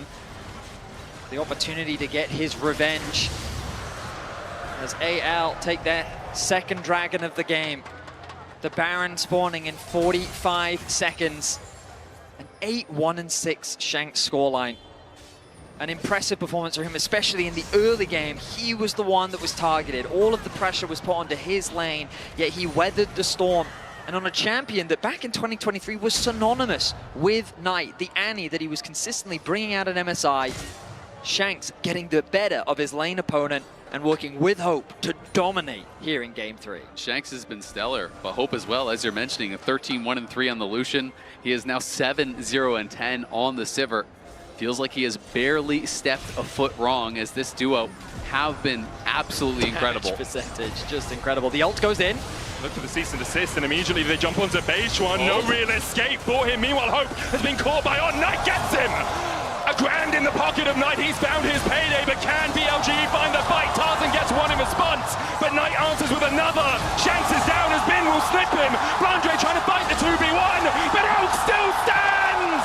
Somehow, from somewhere, BLG find the fight! BLG are not down and out just yet. An impressive team fight comes through. They close the gold gap just like that, and they're setting their sights on the Baron. They can do it. They can absolutely do it. It's an on-hit Varus here. Knight just needs to tank it up, and they will eventually be able to knock this down. No one's going to be respawning in time, and Hope this time does get caught on the way out. Actually, can they? This is getting a bit risky. Knight jumping back in. Doesn't have the Riftmaker for any of that extra healing. Elk can now tank it, and they should be able to get it with those blighted quiver stacks. Knight almost dies. Elk secures it for BLG. Will be on everyone but Bin. AL now have to regroup. The gold basically even. Yeah, the gold from 6K in their favor to just gone. That is multiple massive shutdowns going their way. And it is off of an AL look here. They're the ones moving in, but watch Knight. It's all about his positioning here as they catch him on and Knight, get in onto Hope. No one is there to help him. They were all looking for Beishuan. Great, you killed off Beishuan, but you lost your Sivir. Elk is untouched. There's no pressure put on the Varus, and that means it is the miracle fight for BLG, buying them a shot in this series, buying them a shot in this game. And Knight has got to feel good about that one. We talked about it coming out of the draft. If you're BLG, who do you look to? You look to Knight and you look to Bin, and this is why so often they put their team on their backs in these vital moments. It is not done yet, though. The gold's still slightly in anyone's Legend favor. They still have 2 Dragons and an Artican to only 1 Drake for BLG. I mean, Hope is naturally very afraid of the kill potential that Knight will have on this Akali. But now the front line has to be really cautious of Elk. He is about to complete that Jack Show, and he has 3 items completed. This on-hit Varus will melt any target that tries to run him down. My eyes also drawn towards the top side. A 2,000 gold lead here for Bin. Yes, the KDA doesn't look great, but who cares? He has 3 completed items. He has the Baron on his team side, and he's level 16. Flandre really far behind. You know, he has been grouping a lot. He's down 60+ CS. He does not have the ability to really hold him in the side lane. And we have all seen these crazy Fiora games where sometimes you find a window to crack the base and you can look for these crazy plays where you're TPing in, trying to go for a base race. And these types of setups, even if you can't actually win in the 5v5. So we'll see if AL can kind of button it up here and just try to slow things down, get it back in their favor. This is the thing about BLG. Their roster is full of talent, and that potential is always ready to shine through. Let's see if they can find another magical fight as they set up around the Dragon. Flandre doing what he can to catch waves, get some farm back. Ticking over to level to 15, he's going to go quickly back to base as the TP ready. And I think, honestly, if you're AL, there's no reason you have to fight for this. It would just be the second Dragon here for BLG. So you can just play through sides. You can just continue wave clearing here. And BLG realizing we can't just group 5. You're not going to be able to push through the Sivir. It's just not going to work. They were so insistent on trying to get down this tier 1 mid. Now they have sent Bin down towards the bot lane. They're looking for some resets. They're going to prepare for this Dragon and see if they can find an angle. But again, AL don't have to force it if they want to wait for additional items, if they want to wait for more things to come through. The Bloodthirster now, though, done for Hope means no poke is going to be an issue. We see the GA being built by Tarzan. The question is, are they going to wait for that, or are they going to kind of put their line in the sand and fight here? More items on Hope. If he's untouched in a fight, he will just shred through BLG. They've started up the Drake, looking for their second of the game, and anyone's Legend are not answering the call. Instead, they'll clear out their own jungle. They'll make sure they have the mid lane prio. Baron has fallen off. AL actually having to back away from only on the advance here. Tarzan might look for the smite across the wall, but won't be able to get in range. Beishuan secures it. BLG take the gold lead for the first time this game, and quickly AL take it back. Wow. The game now has a very different tone attached to it. Earlier it felt all but done. AL looking to cleanly close out the series in a 3-0 fashion, but a single fight, and now AL feel the stress, they feel the momentum shift as BLG regain their confidence. Items continue to be completed, they continue to get stronger, and there's the Jack Show now finished for Elk as well. So these fights are going to look very different from what we've been seeing so far in this game. And when you look at the top of your screen, 23 kills to 14, you feel like that it's a foregone conclusion. But the items at the bottom of your screen are the true story of what we can come to expect in the next fight. They absolutely are, but I mean, we already talked about the Bloodthirster. They also were waiting for the Death Cap, and that is ready. The hook just narrowly misses. Shanks now level 16, Death Cap completed. They were waiting for the Death Cap, they were waiting for the BT, they were waiting for the GA. You have to think Tarzan is going to be pretty close to that as well. As AL may just be one good hook away from closing this series out. It's BLG that have got to stay focused here. It will be a long road for them if they are going to be able to come back. Come back in this game, come back in this series. It would be tricky, and we have seen them fall foul of over-aggression, of greed already in the LPL and here at MSI. AL grouping in a 1-4 split. It's Flandre matching Bin on that side lane. Bin with a 70 CS lead, 2.5K ahead. We talked about it a little bit already. And the Seekers coming out from Flandre now as well as he knows he needs just that little bit more protection. Next Drake, 3 minutes away, but the Baron is where my eyes turn. Only 30 seconds, no vision really up there for BLG right now. Expect to see Beishuan and On teaming up and walking through that blue side jungle to get a bit of vision for themselves. The pedals also making a difference this late in the game. About 1,300 gold in additional stats that AL do have, thanks to all of the pushing lanes that they have had, the additional flowers that they have been able to actually collect. And Bin is spotted here. Should just be able to walk away, was doing the Grom.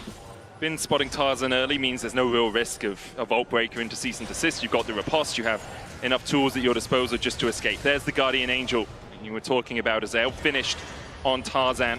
Seekers as well for Knight. Means that assassination potential all the more real. On has a Locket and a Mikhails on this Renata as well. Be so powerful in a team fight. Mikhail is obviously primarily for the stun coming out of Shanks. And a QSS for Hope. He knows if he's untouched, if he has a little bit of time in a fight, that Ricochet is just going to melt. And now, I mean, he has the Mikhails, he has that QSS. You can see that Kyle is sitting on cleanse right now, so even if he gets hit by the hostile takeover, he can actually cleanse in Mikhails, but Shanks could be in trouble. Shanks jumped on by Beishuan, puts the Tibbers down, gets the stun. Knight with the chase. Beishuan, the Impale going wide. Tarzan down to half HP, but the Storm Surge just assassinates the Annie. Shanks down now as AL have to defend us 4. It's an easy execution as BLG find the lone target in a side lane. The damage from Knight was lethal as the Baron is begun. IL's looking for that hook.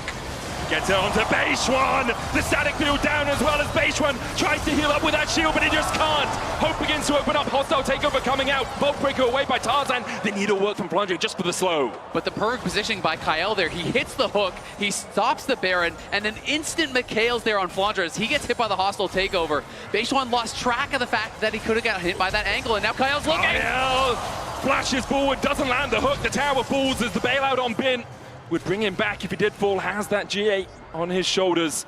AL able to defend, no further push coming out for BLG. The Drake up in 50 seconds. That's just TP disastrous into the though. Baron.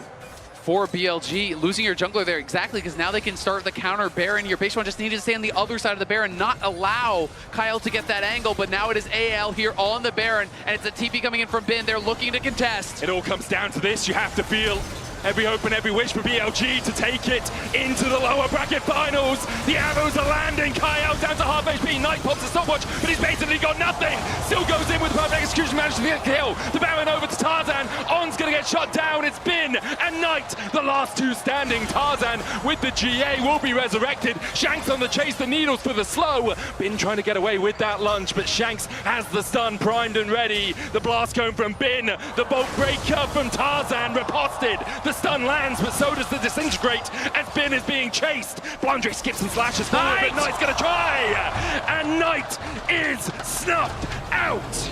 It is a very close fight, but without the jungler, AL secure the Baron. The carries of BLG made it much closer than it should have been.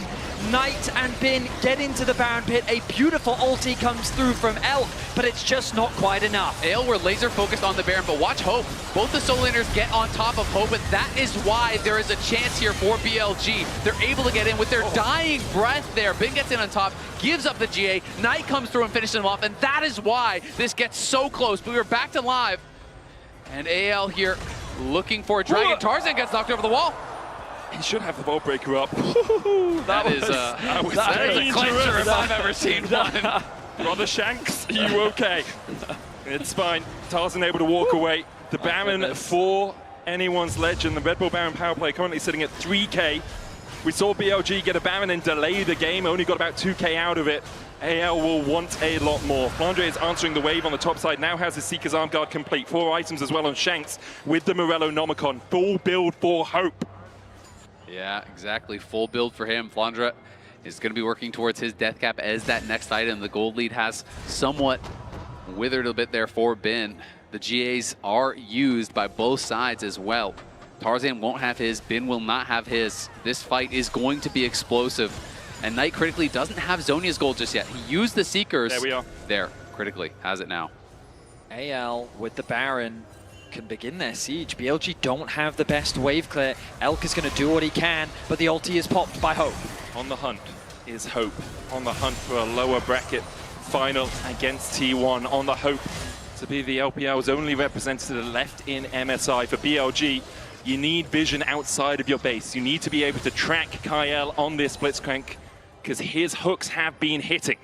I will say the vision coverage on these flanks is very strong from BLG. That controller doing a lot of work. Another hook goes wide from Kyle.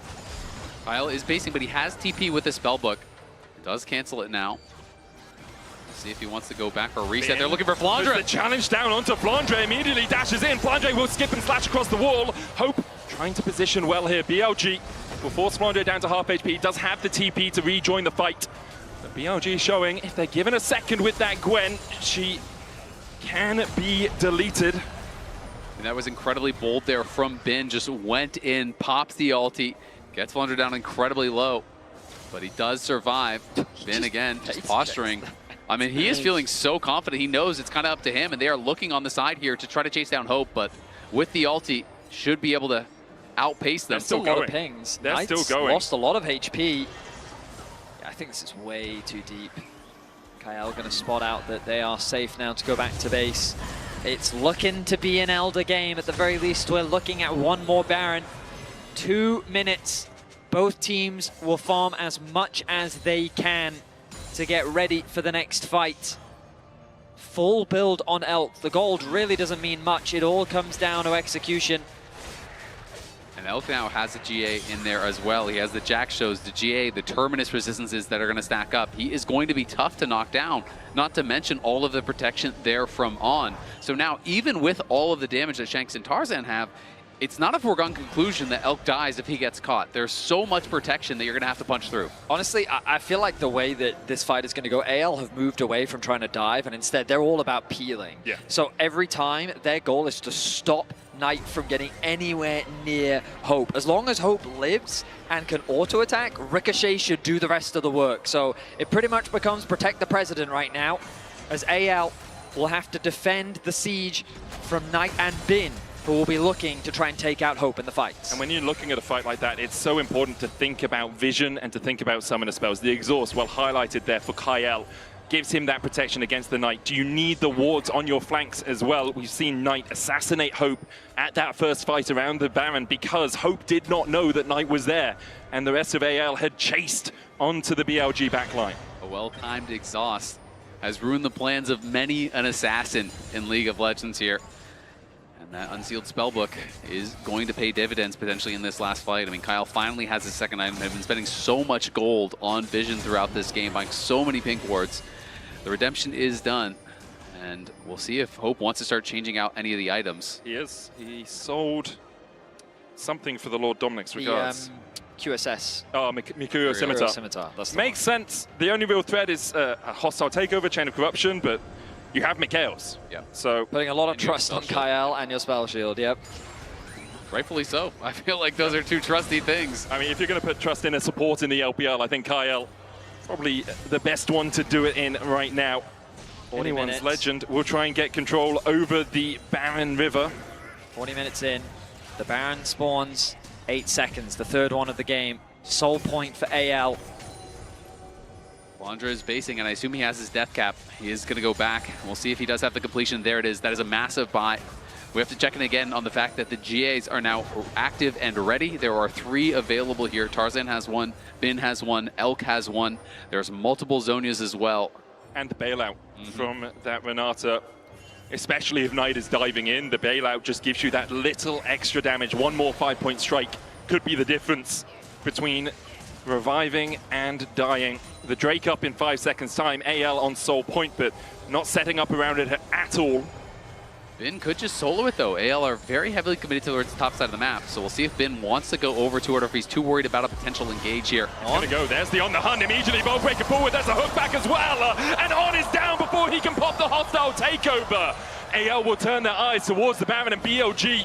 Are you going to fight this? Base one and Knight stepping in.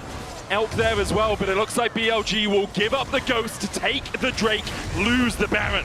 Exactly. You know they're not going to fight it because Bin is on that dragon, soloing it down. They do not get Soul, but at least they deny Soul. Explosive engage there, finds the Renata. And now the question is, can you hold the line here against the Baron buff? Hope's ultimate comes off cooldown very quickly. And they're already making their way towards that top tower. AL with the Baron at their backs. Shanks going to answer mid-wave. This tower is not long for this world. An inhibitor soon to follow. BLG just going to funnel down mid, try and keep that wave as far away as possible. Shanks has the teleport, but isn't needed to join AL on this push. Now on back alive. It's going to be a 5v5 defense for the ages for BLG if they can somehow find a way to get back in this game, get back in this series. One fight away from going home. One fight away from perhaps once again making a name for themselves on the international stage. The only summoner missing is the flash from Tarzan here that he did spend in that pick. On didn't use anything, just accepted his fate there. And as a result, everyone else is fully ready to go. Kyle TP's back in, picks up a Warden's Mail. And we'll see, they're just trying to take over vision here in the enemy jungle and see if they can find one more pick. Feels like they might be playing for this bot tier 2, push the next wave, then move through that red side jungle with Flandre, who's already escorting the wave forward. We'll pick up these honey fruits, gobble them up, and top up his health bar. Bin is revealed on that top wave now, so now they are going to push in earnest. They know they have the extra man here. They're going to push very aggressively. There is a potential TP ward back behind Flandre, but it's Hope pushing mid lane now. And we saw how fast that top lane inhibitor tower went down. Bin is on the side, but this tower is getting quite low. 3 autos and it's down to half HP. The Chain of Corruption, a whisker away from finding Hope. He does, of course, still have that spell shield and the Mikhails. Flandre takes the tier 2 on the bottom side. BLG unable really to defend as Hope using the Bloodthirster shield will just tank up the tower. BLG not pulling the trigger yet. Have lost an inhibitor tower in mid. Flandre with double cannon minions down towards the bottom side. Bin almost assassinated. The hostile takeover coming out as well as Tarzan dashes in. The pull back onto base one, not the target AR would want, but with Tibbers joining the party, anyone's legend see the win in their eyes. BLG, they have to get back to base. They need to regenerate the health bars. The Nexus towers are all that stand left as the base falls apart. Bin goes in. Looks for Tarzan, but Tarzan goes in with a cease and desist. There's still a Guardian Angel here for Bin, but the bailout will bring it back first. Unignited and will fall to Flandre. Knight pops the stopwatch, but might just go pop afterwards. Bin dashing up towards the top side. Knight able to escape for now, but Base One is sacrificing himself for his mid laner. Elk gonna go to the GA under the tower, and I don't think there's an Angel listening as Elk is mown down. The LPL is conquered. The LCK awaits. Anyone's legend claim the 3-0. A dominant series here from AL. All you can say, these players, this team, they keep getting better. 3-2 in the upper bracket, 3-1 in the grand finals, 3-0 at MSI. This team is ramping up, and they're gonna have to. A tough challenge does await them. If they want to win MSI, it will have to be through T1 and then through Gen G, who awaits the winner of that series in the grand finals. But they are looking like they are ready to give the LCK a run for their money. T1, the infamous LPL killers. A new challenger awaits. AL will go on to face them tomorrow. And again, we go back to the conversation we had earlier. Winning 3-0 makes a statement. They are head and shoulders above that of BLG. They are by far and away the best team from the LPL. And I am excited to see what they can do because there's not but one, but two LCK opponents ahead of them if they want to claim the MSI title. For BLG, obviously, commiserations. They'll be disappointed with how they performed here today at MSI, perhaps in general. But for a team that's gone through so much with the changing of coaching staff, with Beishuan coming in, with turmoil amongst the players, I think they can still hold their heads pretty high, making it to the top 4 here at MSI. And now their hopes hang, the region's hopes hang on anyone's legend. We heard from Knight himself before the series started that synergy was still something that they needed time to develop. They were able to achieve a lot in spring, and I'm excited for what they can do in the future. High expectations still sit on the shoulders of BLG. Absolutely. I mean, Hope, I just think, was stellar today. This guy, was incredible. Barely ever in the wrong spot, barely ever getting caught out, always putting out the maximum amount of damage. You put him in a position to carry, he is going to get the job done, and this is the bracket now. The match is set. T1 versus anyone's legend tomorrow is going to be explosive. And then I don't even care who wins there. Whoever plays against Genji, that match is going to be even better. It's a weekend of exceptional League of Legends as BLG take their bow, cheered on by the crowd here in Vancouver as they will travel home over the next few days. We've got some intense League of Legends coming up over the next 2 days. As opposed to the 7 best-of-5 game 5s that we've had so far at MSI. AL have already pushed Genji to 5 games. He's just hungry for more. And I'm excited to see what they can do. Yeah, we're joining Shox, Wendy, and Tarzan for the Verizon post-game interview.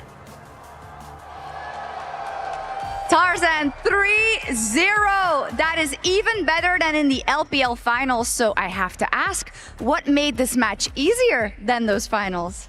首先，恭喜你们获得今天比赛的胜利，非常干净利落的3-0。其实比你们上一次相遇决赛当中打的感觉比分还要更轻松一点。所以说，你觉得可能是为什么这一次好像赢得更加轻松一些呢？其实今天的比赛也其实很不容易了吧，但是我们就集中了吧，比对面。 Definitely, I treated this game as a tough one as well, but I think we just be more concentrated than our opponents, so that's the key. I see. Now, Tarzan, you are a very successful player in your own right, but that international trophy is missing from the cabinet. Can you tell me about your confidence in the guys you have around you and anyone's legend that this could be your tournament? 其实我们一直都知道，他赞选手是一个非常努力、非常优秀的一名选手，但是可能对于你来讲还缺少一座国际大赛的奖杯。所以说，也想问一下，和所有 AL 的队员们这么好的一帮兄弟们在一起，你有多大的自信？觉得这一次是你可以手握国际奖杯的机会呢？其实就感觉这次我们进入 MSI 嘛，然后我们跟 AL 其实是第一次国际赛，所以。 就已经感觉很有机会了吧？感觉。For this AL coming to MSI, this is our first international journey as a team, but I feel like we just been closer and closer to that final trophy. It looks like it. Now, of course, for the LPL, last year was a nightmare where T1 had to get rid of the LPL teams to get their World's Trophy. Now you have the chance to take them down and you have to go through 2 Korean teams if you do want to win the trophy here. What can you say about the challenge ahead, about T1, about Genji, who are all standing in your way? 其实可能，特别是去年的世界赛上，像 T1 就像笼罩在 LPL 上空的梦魇一样，使我们最后离最后的冠军奖杯失之交臂。而这一次，如果你们想要在这次 MSI 上走到最后，你们需要越过 T1、越过 Genji 这2座高山，击败他们，你们才能够捧起最后属于你们的奖杯。所以说，能不能和我们分享一下，你怎么看待未来的这2场？同时，你怎么看待可能未来的挑战呢？ 其实明天打 T1 也是，他们也是很强的队友吧，但是我们也很有自信打他们吧。I must say, T1 is a super strong team, but at the same time, AL, we got enough confidence. Absolutely, we'll see it tomorrow. Now, there are a couple of players on those teams that you know very well, but I'll ask specifically about Doran on T1. Have you kept in contact at all now that you'll be on the other side tomorrow? 那 其实也知道你们和其他的队员也是比较的熟悉，但是特别是 T1 多兰选手，因为你们以前是老朋友嘛，所以说也想问一下，有没有可能和他有稍微聊一下？那这一次你们也将作为对手互相对决，什么样的一些感受？其实没什么，就希望跟他，然后就2边一起打出一个精彩的比赛吧。 So what I'm thinking for now is hopefully the 2 of us and also the 2 teams, we can really show you guys a very exciting best of 5 tomorrow together. We hope so. Tarzan, support for all of us in doing what we do is incredibly important, and I have heard that your family is here today. If you want to say anything to them as they saw your big victory here. 那其实也听说他赞选手的家人也来到了现场。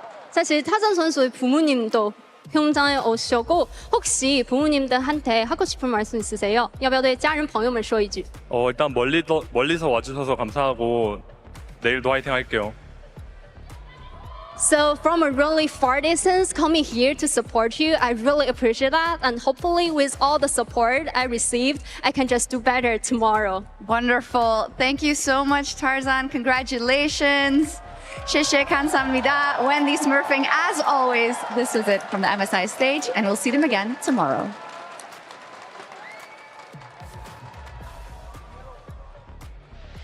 Thank you, Shox. Thank you, Wendy. We love supportive parents here in esports. And yeah, that was a crushing 3-0. I'm going to come to you, Chronicler, first. Why?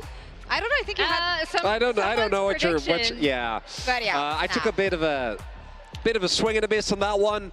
Can't be mad after seeing that level of gameplay. I think especially in that third game where we did see AL really get pushed, we also saw very clearly why the series wasn't close. When it comes to the consistency, this team just stands above. And BLG, frankly, wasn't even close. Yeah.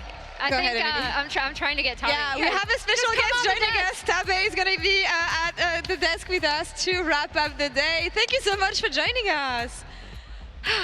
I know. That was a 3-0. It's fine, put on the headset. We're gonna come to you in just a second. Any first comments on winning 3-0 today? I think both our players and the draft outplayed our enemy team. In this most recent draft, you picked Gwen really early. I know in previous matchups with BLG, Bin has had that kind of power counter pick. I'm thinking specifically of the Mbessa that you early picked, and he responded with Camille. How worried were you about this Fiora? Actually, during Game 3, the draft was like we are on roller coaster because because we knew that if we just ban in common sense way, they will get Ferris or 5x3 or Gwen. So we decided to challenge ourselves. We released 3 champions, like you see, Ferris, Vi, and Gwen. Yeah, we knew that if our opponent pick 1, we get 2.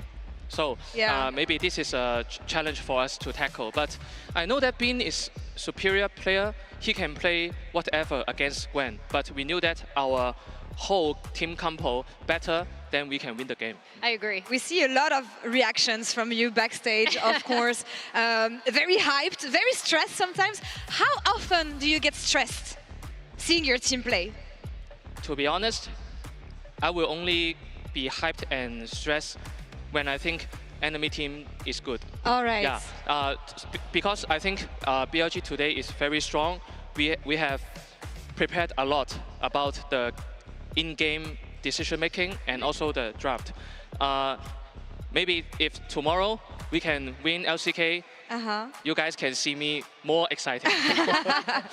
Tabe, I wanted to ask you as well, as we can see in many of these clips, even though BLG sometimes found moments when it comes to the lane, I think you guys team fighting today wasn't even close.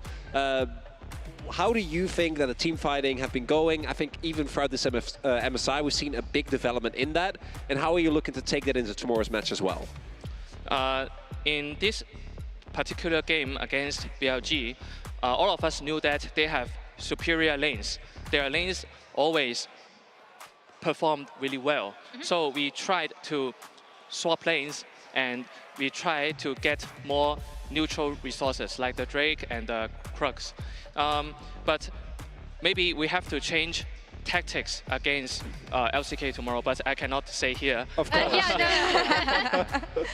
We actually have chosen Tarzan to be the Oppo player of the series. So anything you want to tell us about his performance, not only during this series, but the entire MSI? Because when I interviewed him on stage, he was telling me that this is my responsibility. This team is my responsibility. I have to make sure that they're all going to perform well. Tarzan is a very cute, kind, and gentle person. When he first joined our team, I sensed that he has the leadership, which I mentioned in couple interviews already. But till now, when our enemy's level is higher and higher, not only him, all of us, the responsibility and the capability of securing challenges will be higher. But all the moments during our daily life and scrims, Tarzan is like the light in the harbor, you know? He will guide us to push our limits through the dark ocean, to let us like have a safe trip on the boat. Wow. So today he always helped us a lot during the drafts. In-game communication, he will always encourage all the players, calm down, we can still win, we exchange, and never give up, and always seeking the right place to fight, to let us to turn back. Especially in game 1, we are behind, right? And he always keep on communication. But the most important thing that I want to point out is he is really a leader, a captain, and the spirit of the team. I knew you were a great coach. I didn't know you were a poet as well. That Oh was my so God, good. that was great. Speeding facts beautifully. That was amazing. And the next challenge, of course, is going to be T1. And then after that, Genji. Now, I know you can't say too much. You don't want to say too much. But is there any takeaways that you have from the series that we've seen between T1 and Genji yesterday? What do you mean by takeaway? Anything that you understood from both teams? What is the highlights of that series for you when it comes to both teams? After our game lost against Genji, and we played against them before, right? And we saw the games yesterday. They play against T1, which was a very spectacular series. I think we have to move, how do I say, we have to evolve to that stage, then we can win enemy's team. But I think it is very hard for us, but we knew that it's hard, so I don't care. It's hard, you know? Everyone knows that in the world, LCK teams are very difficult to play against, but we will try. We'll try our best. And all the team, and Tarzan and me, we will just strive our best and to challenge. All right, perfect. No leaking strats. Let's stop here for this one. Last question for you, Tabe. I don't know if you heard, but, well, there's first a lot of people waiting for you here. And there were so many people cheering for you today. When you came off stage after every draft, when you came onto the stage at the end of the series, is there any message that you have to your English-speaking fans? Yes, I really heard that fans are cheering for me. Yeah, because I heard a lot of Tabe. I really wanted to turn my side and say thumbs up, yeah, and hi. Yeah, but you know, I was afraid to do this action because I'm afraid of losing too. So, but I am glad that fans are willing to come here to support our team. Thank you very much.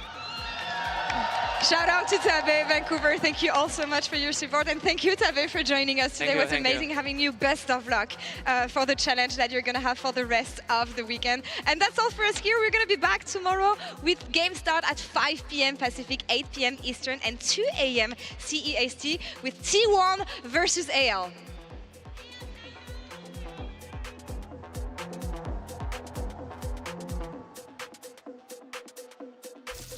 Bin trying to get on the back line as well with the counter strike, but Bin is gone. Flandre sends him to the Shadow Isles. Knight jumps onto the back line. Shank's still surviving alongside Hope, and Knight is down. Elk is up, but he's the only one for his team right now as he tries to defend his Nexus, and AL won't give him a moment to breathe. Say the last rites for BLG. Flandre puts a shovel in his head and claims game 1. BLG will try and defend. Knight forced away Kai out there with the Unbreakable and still hitting onto Knight with the Winter's Bite. Decimating smash under the tower. BLG try as they might, they just can't withstand the storm that's anyone's legend. Now sitting on match points. Nice! BLG are going to collapse though. Ishtal's impact will get Flandre into the wall. Hope popping me on the hunt to try and get Flandre out. There's Chain of Corruption follow-up. TP coming in by Bin as they turn all their attention onto Flandre. Bin will take one, put into the bailout, but won't be able to be revived. And now the chase continues for anyone's legend. Beishwan running for the hills. Knight and Elk, can you escape the clutches of Tarzan? Good flash away, cease and desist. Available though for the buys. They continue to chase forward. Hope flashes in, and Tarzan lives. A double for Hope in the end. AL clear rallying up to fight.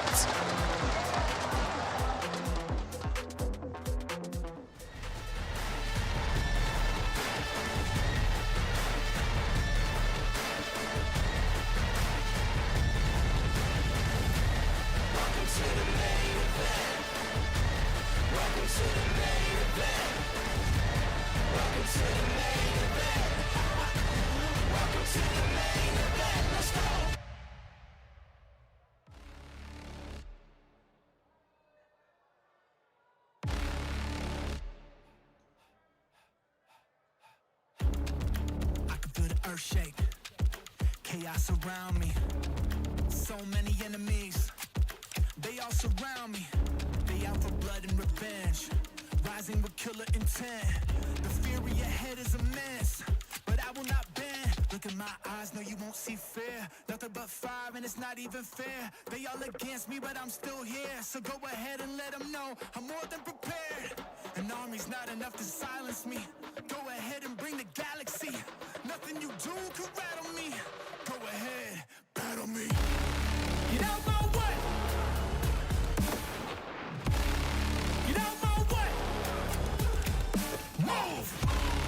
Get out my way. Out my way. Get out my way. Move. I gotta do what I gotta do. No one or nothing can stop me.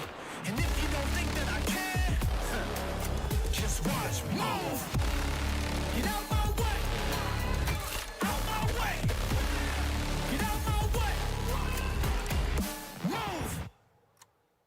Yeah, vengeance in the trenches with my mindset on a mission. Ain't ready for what I'ma hit with. I'ma go get it, I'ma get this. And I told them I'ma end this, get a witness. You want the fire and I got that.